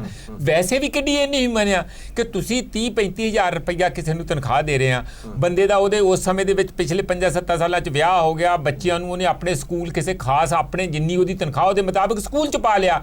ਹੁਣ ਤੁਸੀਂ ਉਹਨੂੰ ਕਹਿੰਦੇ ਕਿ ਤੀਜੇ ਹਿੱਸੇ ਤੋਂ ਵੀ ਘੱਟ ਤਨਖਾਹ 'ਚ ਆ ਜਾ ਤੇ ਤੈਨੂੰ ਪੱਕਿਆਂ ਅਸੀਂ ਤਾਂ ਕਰਾਂਗੇ, ਉਹ ਵੀ 3 ਸਾਲ ਉਸ ਤਨਖਾਹ 'ਚ ਰਹਿ। ਤੇ ਉਹ ਤੇ ਲੋਕਾਂ ਦੇ ਘਰ ਟੁੱਟਣ ਵਾਲਿਆਂ ਤੇ ਕਿਨਾਰੇ ਤੇ ਆ ਜਾਣਗੇ ਲੋਕ। ਪਤਾ ਨਹੀਂ ਕਿਉਂ ਨਹੀਂ ਸਰਕਾਰਾਂ ਪ੍ਰੈਕਟੀਕਲੀ ਕਦੀ ਦੁਨੀਆ 'ਚ ਹੋਇਆ ਹੀ ਨਹੀਂ। ਪੇ ਪ੍ਰੋਟੈਕਸ਼ਨ ਦਾ ਫਾਰਮੂਲਾ ਹੁੰਦਾ, ਤੁਸੀਂ ਪ੍ਰਾਈਵੇਟ ਤੋਂ ਵੀ ਤੁਸੀਂ ਪਬਲਿਕ ਸੈਕਟਰ 'ਚ ਆਉਣਾ ਹੋਵੇ, ਪਬਲਿਕ ਤੋਂ ਪ੍ਰਾਈਵੇਟ ਜਾਣਾ ਹੋਵੇ। ਪੇ ਪ੍ਰੋਟੈਕਸ਼ਨ ਇਸੇ ਕਰਕੇ ਬਣਾਈ ਗਈ ਹੈ ਕਿ ਜਿਸ ਬੰਦੇ ਨੇ ਜਿਸ ਕਿਸਮ ਦੇ ਆਪਣੇ ਖਰਚੇ ਪਹਿਲਾਂ ਸ਼ੁਰੂ ਕੀਤੇ ਆ, ਕਿਸ਼ਤਾਂ ਦੇਣੀਆਂ, ਘਰ ਦਾ ਕਿਰਾਇਆ, ਕੱਪੜਿਆਂ ਦਾ, ਹੋਰ ਸਾਰਾ ਜੋ ਵੀ ਹੈ ਕਿ ਉਹਦਾ ਸਟੇਟਸ ਬਣਿਆ ਹੁੰਦਾ, ਉਹਦੇ ਮੁਤਾਬਕ ਖਰਚੇ ਕਰਨ ਲੱਗ ਜਾਂਦਾ। ਤੁਸੀਂ ਉਹਨੂੰ ਕਿਵੇਂ ਤੂੰ ਮੁੜ ਕੇ ਆ ਕੇ ਜਾਣੀ ਨੰਗ ਤੜੰਗ ਹੋ ਜਾ, ਮਤਲਬ ਇਸ ਤਰ੍ਹਾਂ ਨਹੀਂ ਹੁੰਦਾ ਹੈ ਕਦੀ। ਇਹ ਪਤਾ ਨਹੀਂ ਕਿਹੜੇ ਆਦਮੀ ਦੇ ਦਿਮਾਗ ਦੀ ਇਹ ਕਾਢ ਹੈ ਕਿ ਅਸੀਂ 3 ਸਾਲ ਤੇ ਤੁਹਾਨੂੰ ਆਪਣੇ ਪੈਸੇ ਬਚਾ ਲੈਣਗੇ, ਇਹਨਾਂ ਨੂੰ ਕਾਗਜ਼ ਫੜਾ ਦੇਣਗੇ, ਚੌਥੇ ਸਾਲ 1 ਸਾਲ ਮਾੜਾ ਮੋਟਾ ਪੈਸਾ ਦੇ ਕੇ ਰੌਲਾ ਰੱਪਾ ਪਾਊਗਾ, ਅੱਧੀ ਤਨਖਾਹ ਦੇ ਦੇਣਗੇ, ਉਦੋਂ ਕਹਿ ਦੇਣਗੇ ਸਾਡੇ ਕੋਲ ਅੱਧੀ ਤਨਖਾਹ ਪੂਰੀ ਤੇ ਰੱਖ ਲੈਣਗੇ ਤੇ ਜਦ ਨੂੰ ਨਵੀਂ ਸਰਕਾਰ ਆ ਜੂਗੀ ਤਾਂ ਉਹਦੇ ਗਲ ਪਾ ਦੇਣਗੇ ਸਾਰਿਆਂ ਨੂੰ, ਉਹ ਉੱਥੇ ਨਾਰੇ ਮਾਰੀ ਜਾਣਗੇ। ਇਹ ਇਸ ਕਿਸਮ ਦੀ ਜਿਹੜੀ ਕਮੀਨਗੀ ਹੈਗੀ, ਮੇਰਾ ਖਿਆਲ ਇਹ ਧੱਕਾ ਇੰਜ ਕਰਨਾ ਨਹੀਂ ਚਾਹੀਦਾ। ਜਿਹੜੇ ਰੈਗੂਲਰ ਕੰਡੀਸ਼ਨਾਂ ਪੂਰੀਆਂ ਕਰਦੇ ਉਹਨਾਂ ਨੂੰ ਲਿਖਿਆ ਆ ਵੇਖੋ ਮੈਂ ਉਹਨਾਂ ਦਾ ਸਾਰਾ ਪੜ੍ਹ ਕੇ ਆਇਆ। ਉਹਨਾਂ ਨੇ ਕਿਹਾ ਕਿ ਅਸੀਂ ਸਾਰਾ ਕੰਟਰੈਕਟ ਸਿਸਟਮ ਬੰਦ ਕਰਾਂਗੇ, ਰੈਗੂਲਰ ਭਰਤੀਆਂ ਕਰਾਂਗੇ, ਫੁੱਲ ਪੈਸੇ ਦੇਵਾਂਗੇ। ਇਹ ਸਾਰੇ ਸਿਸਟਮ ਉਹਨਾਂ ਨੇ ਆਪਣੀ ਜਿਹੜੀ 129 ਪੇਜ ਦਾ ਮੈਨੀਫੈਸਟੋ ਉਹਦੇ 'ਚ ਵਾਅਦੇ ਕੀਤੇ ਆ। ਮਾਹਲ ਸਾਹਿਬ ਪਹਿਲਾਂ ਵੀ ਅਸੀਂ ਇੰਡਸਟਰੀ ਦੀ ਗੱਲ ਕੀਤੀ ਹੈ ਕਿ ਪਾਵਰ ਸੈਕਟਰ ਦੇ ਵਿੱਚ ਇਹ ਹੋਇਆ ਉਹ ਹੋਇਆ। ਹੁਣ ਇਹ ਦੱਸੋ ਕਿ ਜਿਹੜੇ ਵਾਅਦੇ ਸਰਕਾਰ ਨੇ ਪਾਵਰ ਇੰਡਸਟਰੀ ਦੇ ਨਾਲ ਕੀਤੇ ਸੀ ਔਰ ਜਿਹੜੇ ਸੁਪਨੇ ਦਿਖਾਏ ਸੀ ਕਿ ਇੰਡਸਟਰੀ ਮੁੜ ਤੋਂ ਰਿਵਾਈਵ ਹੋਏਗੀ, ਨਵੀਂ ਇੰਡਸਟਰੀ ਆਏਗੀ, ਪਰ ਹੁਣ ਜਿਹੜੇ ਵਾਰ-ਵਾਰ ਹਾਲਾਤ ਬਣਦੇ ਨੇ, ਭਾਵੇਂ ਉਹ ਗੁੰਡਾ ਟੈਕਸ ਦੀ ਗੱਲ ਹੈਗੀ ਹੈ, ਪਾਵਰ ਸੈਕਟਰ ਦੀ ਗੱਲ ਹੈਗੀ ਹੈ, ਇਨਫਰਾਸਟ੍ਰਕਚਰ ਦੀ ਗੱਲ ਹੈਗੀ ਹੈ, ਉਹ ਸਾਰੀਆਂ ਗੱਲਾਂ ਕਿਤੇ ਸਿਰੇ ਚੜ੍ਹਦੀਆਂ ਨਜ਼ਰ ਨਹੀਂ ਆ ਰਹੀ। ਪ੍ਰੀਤ ਜੀ ਗੱਲ ਇਹ ਆ ਵੀ ਦੋ ਸਾਡੀਆਂ ਬੇਸਿਕ ਚੀਜ਼ਾਂ ਨੇ, ਇੱਕ ਸਾਡੀ ਐਗਰੀਕਲਚਰ ਹੈ ਤੇ ਦੂਜੀ ਸਾਡੀ ਇੰਡਸਟਰੀ ਹੈ ਜੀ। ਐਗਰੀਕਲਚਰ ਦਾ ਹਾਲ ਸਾਹਿਬ ਨੇ ਜਾਂ ਪਹਿਲਾਂ ਤੁਸੀਂ ਵਿਚਾਰ ਵਟਾਂਦਰਾ ਕਰ ਹੀ ਲਿਆ। ਇੰਡਸਟਰੀ ਜਿਹੜੀ ਪੰਜਾਬ ਦੀ ਹੈਗੀ ਹੈ, ਇੱਥੇ ਬਹੁਤਾ ਰੋਲ MSME ਸੈਕਟਰ ਦਾ ਹੈ। MSME ਸੈਕਟਰ ਵੱਡਾ ਇੱਥੇ ਕੋਈ ਵੀ ਯੂਨਿਟ ਜਿਹੜਾ ਬਹੁਤਾ ਪਹਿਲਾਂ ਲੱਗਿਆ ਨਹੀਂ ਤੇ ਨਾ ਹੀ ਕੋਈ ਬਹੁਤਾ ਇੱਥੇ ਮੈਂ ਸੁਣਿਆ। ਜਿੰਨੇ ਅੱਜ ਵੱਡੇ ਗਰੁੱਪ ਨੇ, ਚਾਹੇ ਉਹ ਤੁਸੀਂ ਭੋਗਲਸ ਲੈ ਲਓ, ਚਾਹੇ ਵਰਧਮਾਨ ਲੈ ਲਓ, ਚਾਹੇ ਹੀਰੋ ਲੈ ਲਓ, ਉਹ ਇੱਥੇ ਛੋਟੇ ਤੋਂ ਵੱਡੇ ਹੋਏ ਨੇ। ਲੇਕਿਨ ਸਵਾਲ ਹੁਣ ਇਸ ਵੇਲੇ ਇਹ ਪੈਦਾ ਹੋ ਗਿਆ ਹੈ ਕਿ MSME ਦੀ ਜਿਨ੍ਹਾਂ ਨੇ ਇਹ ਕਿਹਾ ਕਿ ਸਟਾਰਟਅਪ ਦੀ ਗੱਲ ਕਰੀ ਹੈ, ਸਟਾਰਟਅਪ ਅਸੀਂ ਕਰਾਂਗੇ। ਸਟਾਰਟਅਪ ਕਰਨ ਵਾਸਤੇ ਜਿਹੜੀਆਂ ਇੱਕ MSME ਦੀਆਂ ਮੁਸ਼ਕਲਾਂ ਨੇ, ਸਭ ਤੋਂ ਵੱਡੀ ਮੁਸ਼ਕਲ ਪੰਜਾਬ ਵਿੱਚ MSME ਵਾਸਤੇ ਹੈਗੀ ਹੈ ਜ਼ਮੀਨ। ਕਿਸੇ ਵੀ ਇੰਡਸਟਰੀ ਏਰੀਏ ਵਿੱਚ ਛੋਟੇ ਕਾਰਖਾਨੇਦਾਰ ਨੂੰ ਆਪਣਾ ਕੰਮ ਸ਼ੁਰੂ ਕਰਨ ਲਈ, ਸਟਾਰਟਅਪ ਕਰਨ ਲਈ ਕੋਈ ਐਸਾ ਪ੍ਰੋਵੀਜ਼ਨ ਨਹੀਂ ਹੈਗਾ ਕਿ ਪਹਿਲਾਂ ਵੀ ਅਸੀਂ ਪਿਛਲੀ ਸਰਕਾਰ ਵੇਲੇ ਵੀ ਇਹ ਗੱਲ ਉਠਾਉਂਦੇ ਰਹੇ ਹਾਂ। ਹੁਣ ਫੇਰ ਮੈਂ ਅੱਜ ਇਹ ਗੱਲ ਕਹਿ ਰਿਹਾ ਕਿ ਮੋਹਾਲੀ ਸ਼ਹਿਰ ਹੈ, ਜਿਵੇਂ ਮੋਹਾਲੀ ਸ਼ਹਿਰ ਵਿੱਚ ਇੰਨੇ ਏਕੜ ਦੇ ਪਲਾਟ ਪਏ ਨੇ, ਪਰ ਵਿਚਾਰੇ ਛੋਟੇ ਐਂਟਰਪ੍ਰੈਨਿਓਰ ਕਿਰਾਏ ਤੇ ਬੈਠੇ ਨੇ, ਉਹਨਾਂ ਨੂੰ ਉਸ ਵੱਡੇ ਪਲਾਟ ਨੂੰ ਕੱਟ ਕੇ ਛੋਟੇ ਪਲਾਟ ਬਣਾਉਣ ਦੀ, ਦੇਣ ਦੀ ਕੋਈ ਪ੍ਰੋਵੀਜ਼ਨ ਨਹੀਂ ਕੀਤਾ ਹੋਇਆ। ਇਹ ਸਰਕਾਰ ਨੇ ਵੀ ਨਹੀਂ ਕੀਤਾ, ਤੇ ਪਲੀਜ਼ ਮੈਂ ਕਹਿਣਾ ਚਾਹਾਂਗਾ ਚੀਮਾ ਸਾਹਿਬ ਬੈਠੇ ਨੇ, ਪਿਛਲੀ ਸਰਕਾਰ ਨੇ ਵੀ ਨਹੀਂ ਕੀਤਾ। ਅਸੀਂ ਉਹ ਮੁੰਡਿਆਂ ਨੂੰ ਲੈ ਕੇ ਮਿਲਦੇ ਵੀ ਰਹੇ ਹਾਂ, ਚੀਮਾ ਸਾਹਿਬ ਦੇ ਥਰੂ ਵੀ ਮਿਲਦੇ ਰਹੇ ਕਿ ਜੀ ਇਹ ਵਿਚਾਰੇ ਛੋਟੇ ਐਂਟਰਪ੍ਰੈਨਿਓਰ ਨੇ, ਇਹਨਾਂ ਕੋਲ ਥਾਂ ਹੈ ਨਹੀਂ ਕੰਮ ਕਰਨ ਲਈ, ਲੇਕਿਨ ਹਰ ਇੱਕ ਬੰਦਾ ਕੰਮ ਕਰ ਰਿਹਾ, ਪਰ ਉਸ ਮਸਲੇ ਦਾ ਸਾਨੂੰ ਕੋਈ ਹੱਲ ਨਹੀਂ ਮਿਲਿਆ। ਨਾ ਹੀ ਇਸ ਸਰਕਾਰ ਨੇ ਜਿਹੜਾ ਕੋਈ ਨਵੀਂ ਕੋਈ ਪਾਲਿਸੀ ਬਣਾਈ ਹੈ ਉਹਦੇ ਵਿੱਚ ਇੱਦਾਂ ਦਾ ਪ੍ਰੋਵੀਜ਼ਨ ਹੈ। ਕਈ ਸਟੇਟਾਂ ਵਿੱਚ ਅਸੀਂ ਜਾ ਕੇ ਵੇਖਿਆ ਕਿ ਉਹਨਾਂ ਨੂੰ ਜ਼ਮੀਨ ਦੇਣ ਵਾਸਤੇ 20 ਸਾਲ ਤੱਕ ਦੀ ਟੈਨਿਓਰ ਦੇ ਦਿੰਦੇ ਨੇ, ਕਹਿੰਦੇ ਕਾਕਾ ਤੂੰ ਕੰਮ ਕਰ, ਕਮਾ ਕੇ ਸਾਨੂੰ ਲੈਣ ਦੇ ਪੈਸੇ ਦੇ ਦੇ। ਇੱਥੇ PSSC ਦੀ ਪਾਲਿਸੀ ਜਿਹੜੀ ਆ ਉਹ ਕਹਿੰਦੀ ਜੀ 3 ਸਾਲਾਂ ਦੇ ਵਿੱਚ ਤੂੰ ਸਾਰੇ ਪੈਸੇ ਮੋੜ ਦਿਓ। ਮੋਹਾਲੀ ਵਿੱਚ ਅੱਜ 1 ਕਨਾਲ ਦਾ ਪਲਾਟ ਲੈਣਾ ਹੈ ਤੇ 60 ਲੱਖ ਰੁਪਈਆ ਚਾਹੀਦਾ। ਜਿਸ ਬੰਦੇ ਨੇ ਸਟਾਰਟਅਪ ਕਰਨਾ ਹੈ ਉਹ 60 ਲੱਖ ਰੁਪਈਆ ਜ਼ਮੀਨ ਤੇ ਕਿੱਥੋਂ ਲੈ ਕੇ ਆਏਗਾ ਤੇ ਸਟਾਰਟਅਪ ਕਿਵੇਂ ਹੋਏਗਾ? ਜਿਹੜਾ ਯੰਗਸਟਰ ਹੈਗਾ ਉਹਨੂੰ ਅਸੀਂ ਕਾਰਖਾਨੇ ਵੱਲ ਜਾਂ ਐਂਟਰਪ੍ਰੈਨਿਓਰ ਬਣਾਉਣ ਵੱਲ ਜੇ ਇਸ ਬੇਸਿਕ ਗੱਲ ਤੇ ਉੱਤੇ ਧਿਆਨ ਦੇ ਦਈਏ ਤੇ ਸ਼ਾਇਦ ਸਾਡੀ ਇਸ ਪਾਸੇ ਵੱਲ ਨੂੰ ਗੱਲ ਤੁਰ ਸਕਦੀ ਹੈ ਕਿ ਜਿਹੜਾ ਸਟਾਰਟਅਪ ਹੈ ਉਹ ਕਾਮਯਾਬ ਹੋ ਸਕਦਾ ਹੈ। ਸਟਾਰਟਅਪ ਵਾਸਤੇ ਉਹਨੂੰ ਸਬਸਿਡੀ ਦੀ ਲੋੜ ਨਹੀਂ, ਪੈਸਿਆਂ ਦੀ ਲੋੜ ਨਹੀਂ। ਅਸੀਂ ਐਜ਼ ਪੰਜਾਬੀ ਐਂਟਰਪ੍ਰੈਨਿਓਰਸ ਜਾਣੇ ਜਾਂਦੇ ਹਾਂ ਕਿ ਅਸੀਂ ਸਖਤ ਮਿਹਨਤ ਕਰ ਸਕਦੇ ਹਾਂ, ਸਖਤ ਕੰਮ ਕਰ ਸਕਦੇ ਹਾਂ, ਸਮਾਂ ਲਾ ਸਕਦੇ ਹਾਂ। ਲੋਕ ਭਲਾਈ ਸਕੀਮਾਂ ਜਿਨ੍ਹਾਂ ਦੇ ਵਿੱਚ ਆਟਾ ਦਾਲ ਦੇ ਨਾਲ ਚੀਨੀ ਚਾਹ ਪੱਤੀ ਦੀ ਵੀ ਗੱਲ ਕੀਤੀ ਗਈ ਸੀ, ਬੁਢਾਪਾ ਪੈਨਸ਼ਨ ਵਧਾਉਣ ਦੀ ਗੱਲ ਕੀਤੀ ਗਈ ਸੀ, ਅੰਗਹੀਣਾਂ ਨੂੰ ਪੈਸੇ ਦੇਣ ਦੀ ਗੱਲ ਕੀਤੀ ਗਈ ਸੀ, ਭੱਤੇ ਦੇਣ ਦੀ ਗੱਲ ਕੀਤੀ ਗਈ ਸੀ। ਚੀਮਾ ਸਾਹਿਬ ਤੁਸੀਂ ਬੜੇ ਜ਼ੋਰਾਂ ਸ਼ੋਰਾਂ ਦੇ ਨਾਲ ਇਹ ਸਾਰੀਆਂ ਸਕੀਮਾਂ ਸ਼ੁਰੂ ਕੀਤੀਆਂ ਸੀ ਔਰ ਇੱਕ ਇੱਕ ਕਰਕੇ ਉਹ ਸਕੀਮਾਂ ਜਾਂ ਤਾਂ ਪਛੜ ਗਈਆਂ ਨੇ ਜਾਂ ਬੰਦ ਹੋ ਰਹੀਆਂ ਨੇ, ਔਰ ਦਾਅਵਾ ਇਹ ਕੀਤਾ ਜਾ ਰਿਹਾ ਕਿ ਉਹਨਾਂ ਦੇ ਵਿੱਚ ਉਣਤਾਈਆਂ ਬਹੁਤ ਸਨ। ਤੁਸੀਂ ਆਪਣੇ ਵਰਕਰ ਖੁਸ਼ ਕਰਨ ਦੇ ਲਈ, ਤੁਸੀਂ ਆਪਣੇ ਜਥੇਦਾਰ ਖੁਸ਼ ਕਰਨ ਦੇ ਲਈ ਇਹਨਾਂ ਸਕੀਮਾਂ ਦੇ ਵਿੱਚ ਉਹਨਾਂ ਦੇ ਨਾਮ ਪਾਏ ਗਏ ਸੀ ਔਰ ਇਸੇ ਲਈ ਹੁਣ ਆਡਿਟ ਦੇ ਨਾਮ ਤੋਂ ਕੈਂਚੀ ਚੱਲ ਰਹੀ ਹੈ। ਦੇਖੋ ਬੜੇ ਅਫਸੋਸ ਦੀ ਗੱਲ ਹੈ ਕਿ ਕਿੰਨੀ ਵੱਡੀ ਠੱਗੀ ਜਿਹੜੀ ਆ ਉਹ ਕਾਂਗਰਸ ਪਾਰਟੀ ਨੇ ਪੰਜਾਬ ਦੇ ਲੋਕਾਂ ਦੇ ਨਾਲ ਮਾਰੀ ਕਿ ਜਦੋਂ ਲੋਕਾਂ ਕੋਲੇ ਵੋਟਾਂ ਲੈਣ ਜਾਣਾ ਸੀ ਉਦੋਂ ਤਾਂ ਸਾਰੀਆਂ ਹੱਦਾਂ ਬੰਨੇ ਟੱਪ ਕੇ ਕਿਸੇ ਨੇ ਕਸਰ ਨਹੀਂ ਛੱਡੀ, ਇੱਕ ਤੋਂ ਲੈ ਕੇ ਅੱਗੇ ਵੱਧ ਕੇ ਝੂਠ ਮਾਰਿਆ। ਅੱਜ ਮੈਨੂੰ ਅਫਸੋਸ ਹੁੰਦਾ ਜਦੋਂ ਮੈਂ ਕਾਂਗਰਸ ਦੇ ਬੁਲਾਰਿਆਂ ਦਾ ਐਟੀਟਿਊਡ ਦੇਖਦਾ ਕਿ ਸੀਰੀਅਸਲੀ ਕਿਸੇ ਗੱਲ ਦਾ ਜਵਾਬ ਦੇਣ ਦੀ ਬਜਾਏ ਜਿਵੇਂ ਟੀਚਰਾਂ ਕਰੀਦੀਆਂ ਔਰ ਦੂਸਰਿਆਂ ਨੂੰ ਜਿਹੜੀਆਂ ਹੈਗੀਆਂ ਤਾਨੇ ਮਾਰੀਦੇ ਆ, ਉਸ ਐਟੀਟਿਊਡ ਤੋਂ ਬਾਹਰ ਆਉਣ ਦੀ ਬਜਾਏ ਗੰਭੀਰਤਾ ਦੇ ਨਾਲ ਜਿਵੇਂ ਲੋਕਾਂ ਨੇ ਜ਼ਿੰਮੇਵਾਰੀ ਦਿੱਤੀ ਹੈ ਉਹਨੂੰ ਸਵੀਕਾਰ ਕਰਦੇ ਹੋਏ ਲੋਕਾਂ ਦੀ ਗੱਲ ਦਾ ਜਵਾਬ ਦੇਣ ਦੀ ਬਜਾਏ ਉਲਟਾ ਜਿਹੜਾ ਇਹ ਰਵੱਈਆ ਅਪਣਾਇਆ ਜਾਂਦਾ ਵੀ ਅਸੀਂ ਕਿਸੇ ਨੂੰ ਟਿੱਚ ਨਹੀਂ ਸਮਝਦੇ, ਕਰ ਦਿਆਂਗੇ, ਤੁਸੀਂ ਕੀ ਕੀਤਾ ਸੀ, ਇਹ ਕੀਤਾ ਸੀ। ਇਸ ਕਰਕੇ ਲੋਕਾਂ ਨੇ 77 MLA ਪੰਜਾਬ ਦੇ ਜਿਹੜੇ ਕਾਂਗਰਸ ਦੇ ਨਹੀਂ ਚੁਣੇ ਵੀ ਤੁਸੀਂ ਸਾਲ ਬਾਅਦ ਲੋਕਾਂ ਨੂੰ ਫਿਰ ਇਹ ਕਹੋ ਕਿ ਅਸੀਂ ਪੈਨਸ਼ਨਾਂ ਕੱਟ ਦਿੱਤੀਆਂ, ਇਹ ਗਲਤ ਲੱਗੀਆਂ ਸੀ, ਅਸੀਂ ਆਟਾ ਦਾਲ ਬੰਦ ਕਰ ਦਿੱਤਾ, ਇਹ ਗਲਤ ਲੱਗਿਆ ਸੀ।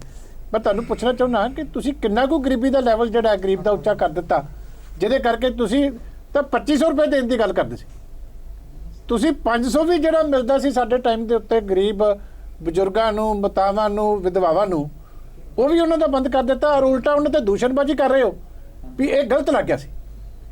ਇਹ ਕਿੰਨੀ ਕੁ ਵੱਡੀ ਜਿਹੜੀ ਮੈਂ ਸਮਝਦਾ ਰਕਮ ਹੈ ਕਿ ਬਹੁਤ ਬਖਸ਼ੀ ਸਾਹਿਬ ਦਾ ਜਵਾਬ ਦੇ ਦਿਓ, ਕੋਈ ਟਾਈਮ ਲੱਗ ਗਿਆ ਕਿ 500 ਰੁਪਏ ਤੁਸੀਂ ਉਹਨਾਂ ਦਾ ਬੰਦ ਕਰਤਾ। ਬਖਸ਼ੀ ਸਾਹਿਬ ਇਹ ਜਿਹੜੀਆਂ ਵੈਲਫੇਅਰ ਦੀਆਂ ਸਕੀਮਸ ਨੇ ਜਿਹੜੀਆਂ ਪਿਛਲੀ ਸਰਕਾਰ ਵੇਲੇ ਵੀ ਚੱਲ ਰਹੀਆਂ ਸੀ, ਨਵੀਆਂ ਤਾਂ ਕੀ ਤੁਸੀਂ ਸ਼ੁਰੂ ਕਰ ਰਹੀਆਂ ਸੀ, ਪੁਰਾਣੀਆਂ ਵੀ ਬੰਦ ਕਰਤੀਆਂ ਜਾਂ ਕੈਂਚੀ ਚਲਾ ਦਿੱਤੀ? ਸਾਰੀਆਂ ਬੱਚਿਆਂ ਨੂੰ ਮਿਲਦੇ ਸੀ, ਕਿਸੇ ਦਾ ਵਿਤਕਰਾ ਨਹੀਂ ਸੀ, ਉਹ ਕਿਉਂ ਬੰਦ ਕਰ ਦਿੱਤੇ ਤੁਸੀਂ? ਹਾਂਜੀ ਬਖਸ਼ੀ ਸਾਹਿਬ।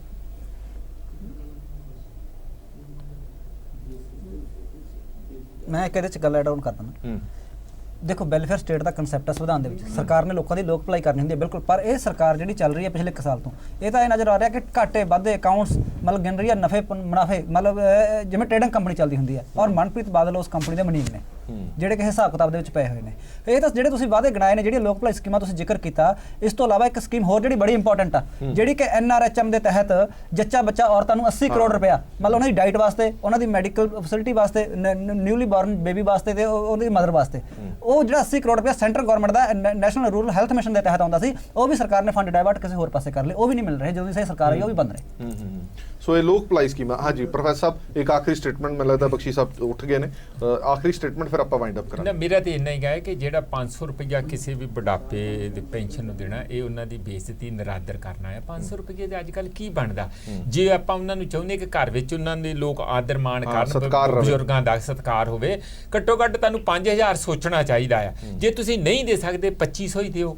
2500 ਤੋਂ ਥੱਲੇ ਗੇੜੇ ਮਾਰ ਮਾਰ ਕੇ ਉਹ ਕੀ ਮਿਲਣਗੇ, ਕੀ ਉਹਨਾਂ ਨੂੰ ਮਿਲਦਾ ਅੱਜ ਕੱਲ੍ਹ? ਮੇਰਾ ਖਿਆਲ ਹੈ ਕਿ ਇਹ ਨਿਰਾਦਰ ਹੈਗਾ ਆ। ਇਸ ਨੂੰ ਤੇ ਜਾਂ ਤੇ ਬੰਦ ਕਰ ਦਿਓ, ਜੇ ਦੇਣਾ ਤੇ ਪੂਰਾ ਦਿਓ। ਇਹ ਤਰੀਕਾ ਠੀਕ ਨਹੀਂ ਹੈਗਾ। ਚਲੋ ਬਹੁਤ ਬਹੁਤ ਧੰਨਵਾਦ ਸਾਰੇ ਮਹਿਮਾਨਾਂ ਦਾ ਇਸ ਪੂਰੀ ਵਿਚਾਰ ਚਰਚਾ ਸਾਡੇ ਨਾਲ ਬਣੇ ਰਹਿਣ ਦੇ ਲਈ। ਸੋ ਉਮੀਦ ਅਸੀਂ ਇਹੀ ਕਰਦੇ ਹਾਂ ਕਿ ਆਉਣ ਵਾਲਾ ਸਾਲ ਕੁਝ ਜ਼ਰੂਰ ਨਵਾਂ ਔਰ ਚੰਗਾ ਲੈ ਕੇ ਆਵੇ, ਕਿਉਂਕਿ 1 ਸਾਲ ਸਰਕਾਰ ਦਾ ਨਿਕਲ ਚੁੱਕਾ ਹੈ। 1 ਸਾਲ ਦੇ ਵਿੱਚ ਜਿਹੜੇ ਉਹਨਾਂ ਨੇ ਵਾਅਦੇ ਕੀਤੇ ਸੀਗੇ, ਚੋਣ ਵਾਅਦੇ ਕੀਤੇ ਸੀ, ਉਹ ਵਾਅਦੇ ਵਫਾ ਹੁੰਦੇ ਨਜ਼ਰ ਤਾਂ ਨਹੀਂ ਆ ਰਹੇ, ਪਰ ਘੱਟੋ ਘੱਟ ਅਸੀਂ ਇਹ ਕਹਿ ਸਕਦੇ ਸੀਗੇ ਜੇ ਕੁਝ ਨਜ਼ਰ ਆਂਦਾ ਕਿ ਇਹ ਸ਼ੁਰੂਆਤ ਹੋ ਗਈ ਹੈ, ਪਰ ਜਿਹੜੀ ਸ਼ੁਰੂਆਤ ਹੋਈ ਹੈ ਉਸ ਨੂੰ ਵੀ ਇਹ ਘੱਟ ਮੰਨਦੇ ਨੇ। ਦੇਸ਼ ਦੁਨੀਆ ਦੇ ਬਾਕੀ ਖਬਰਾਂ ਲਈ ਬਣੇ ਰਹੋ PTC ਨਿਊਜ਼ ਦੇ ਨਾਲ। ਧੰਨਵਾਦ।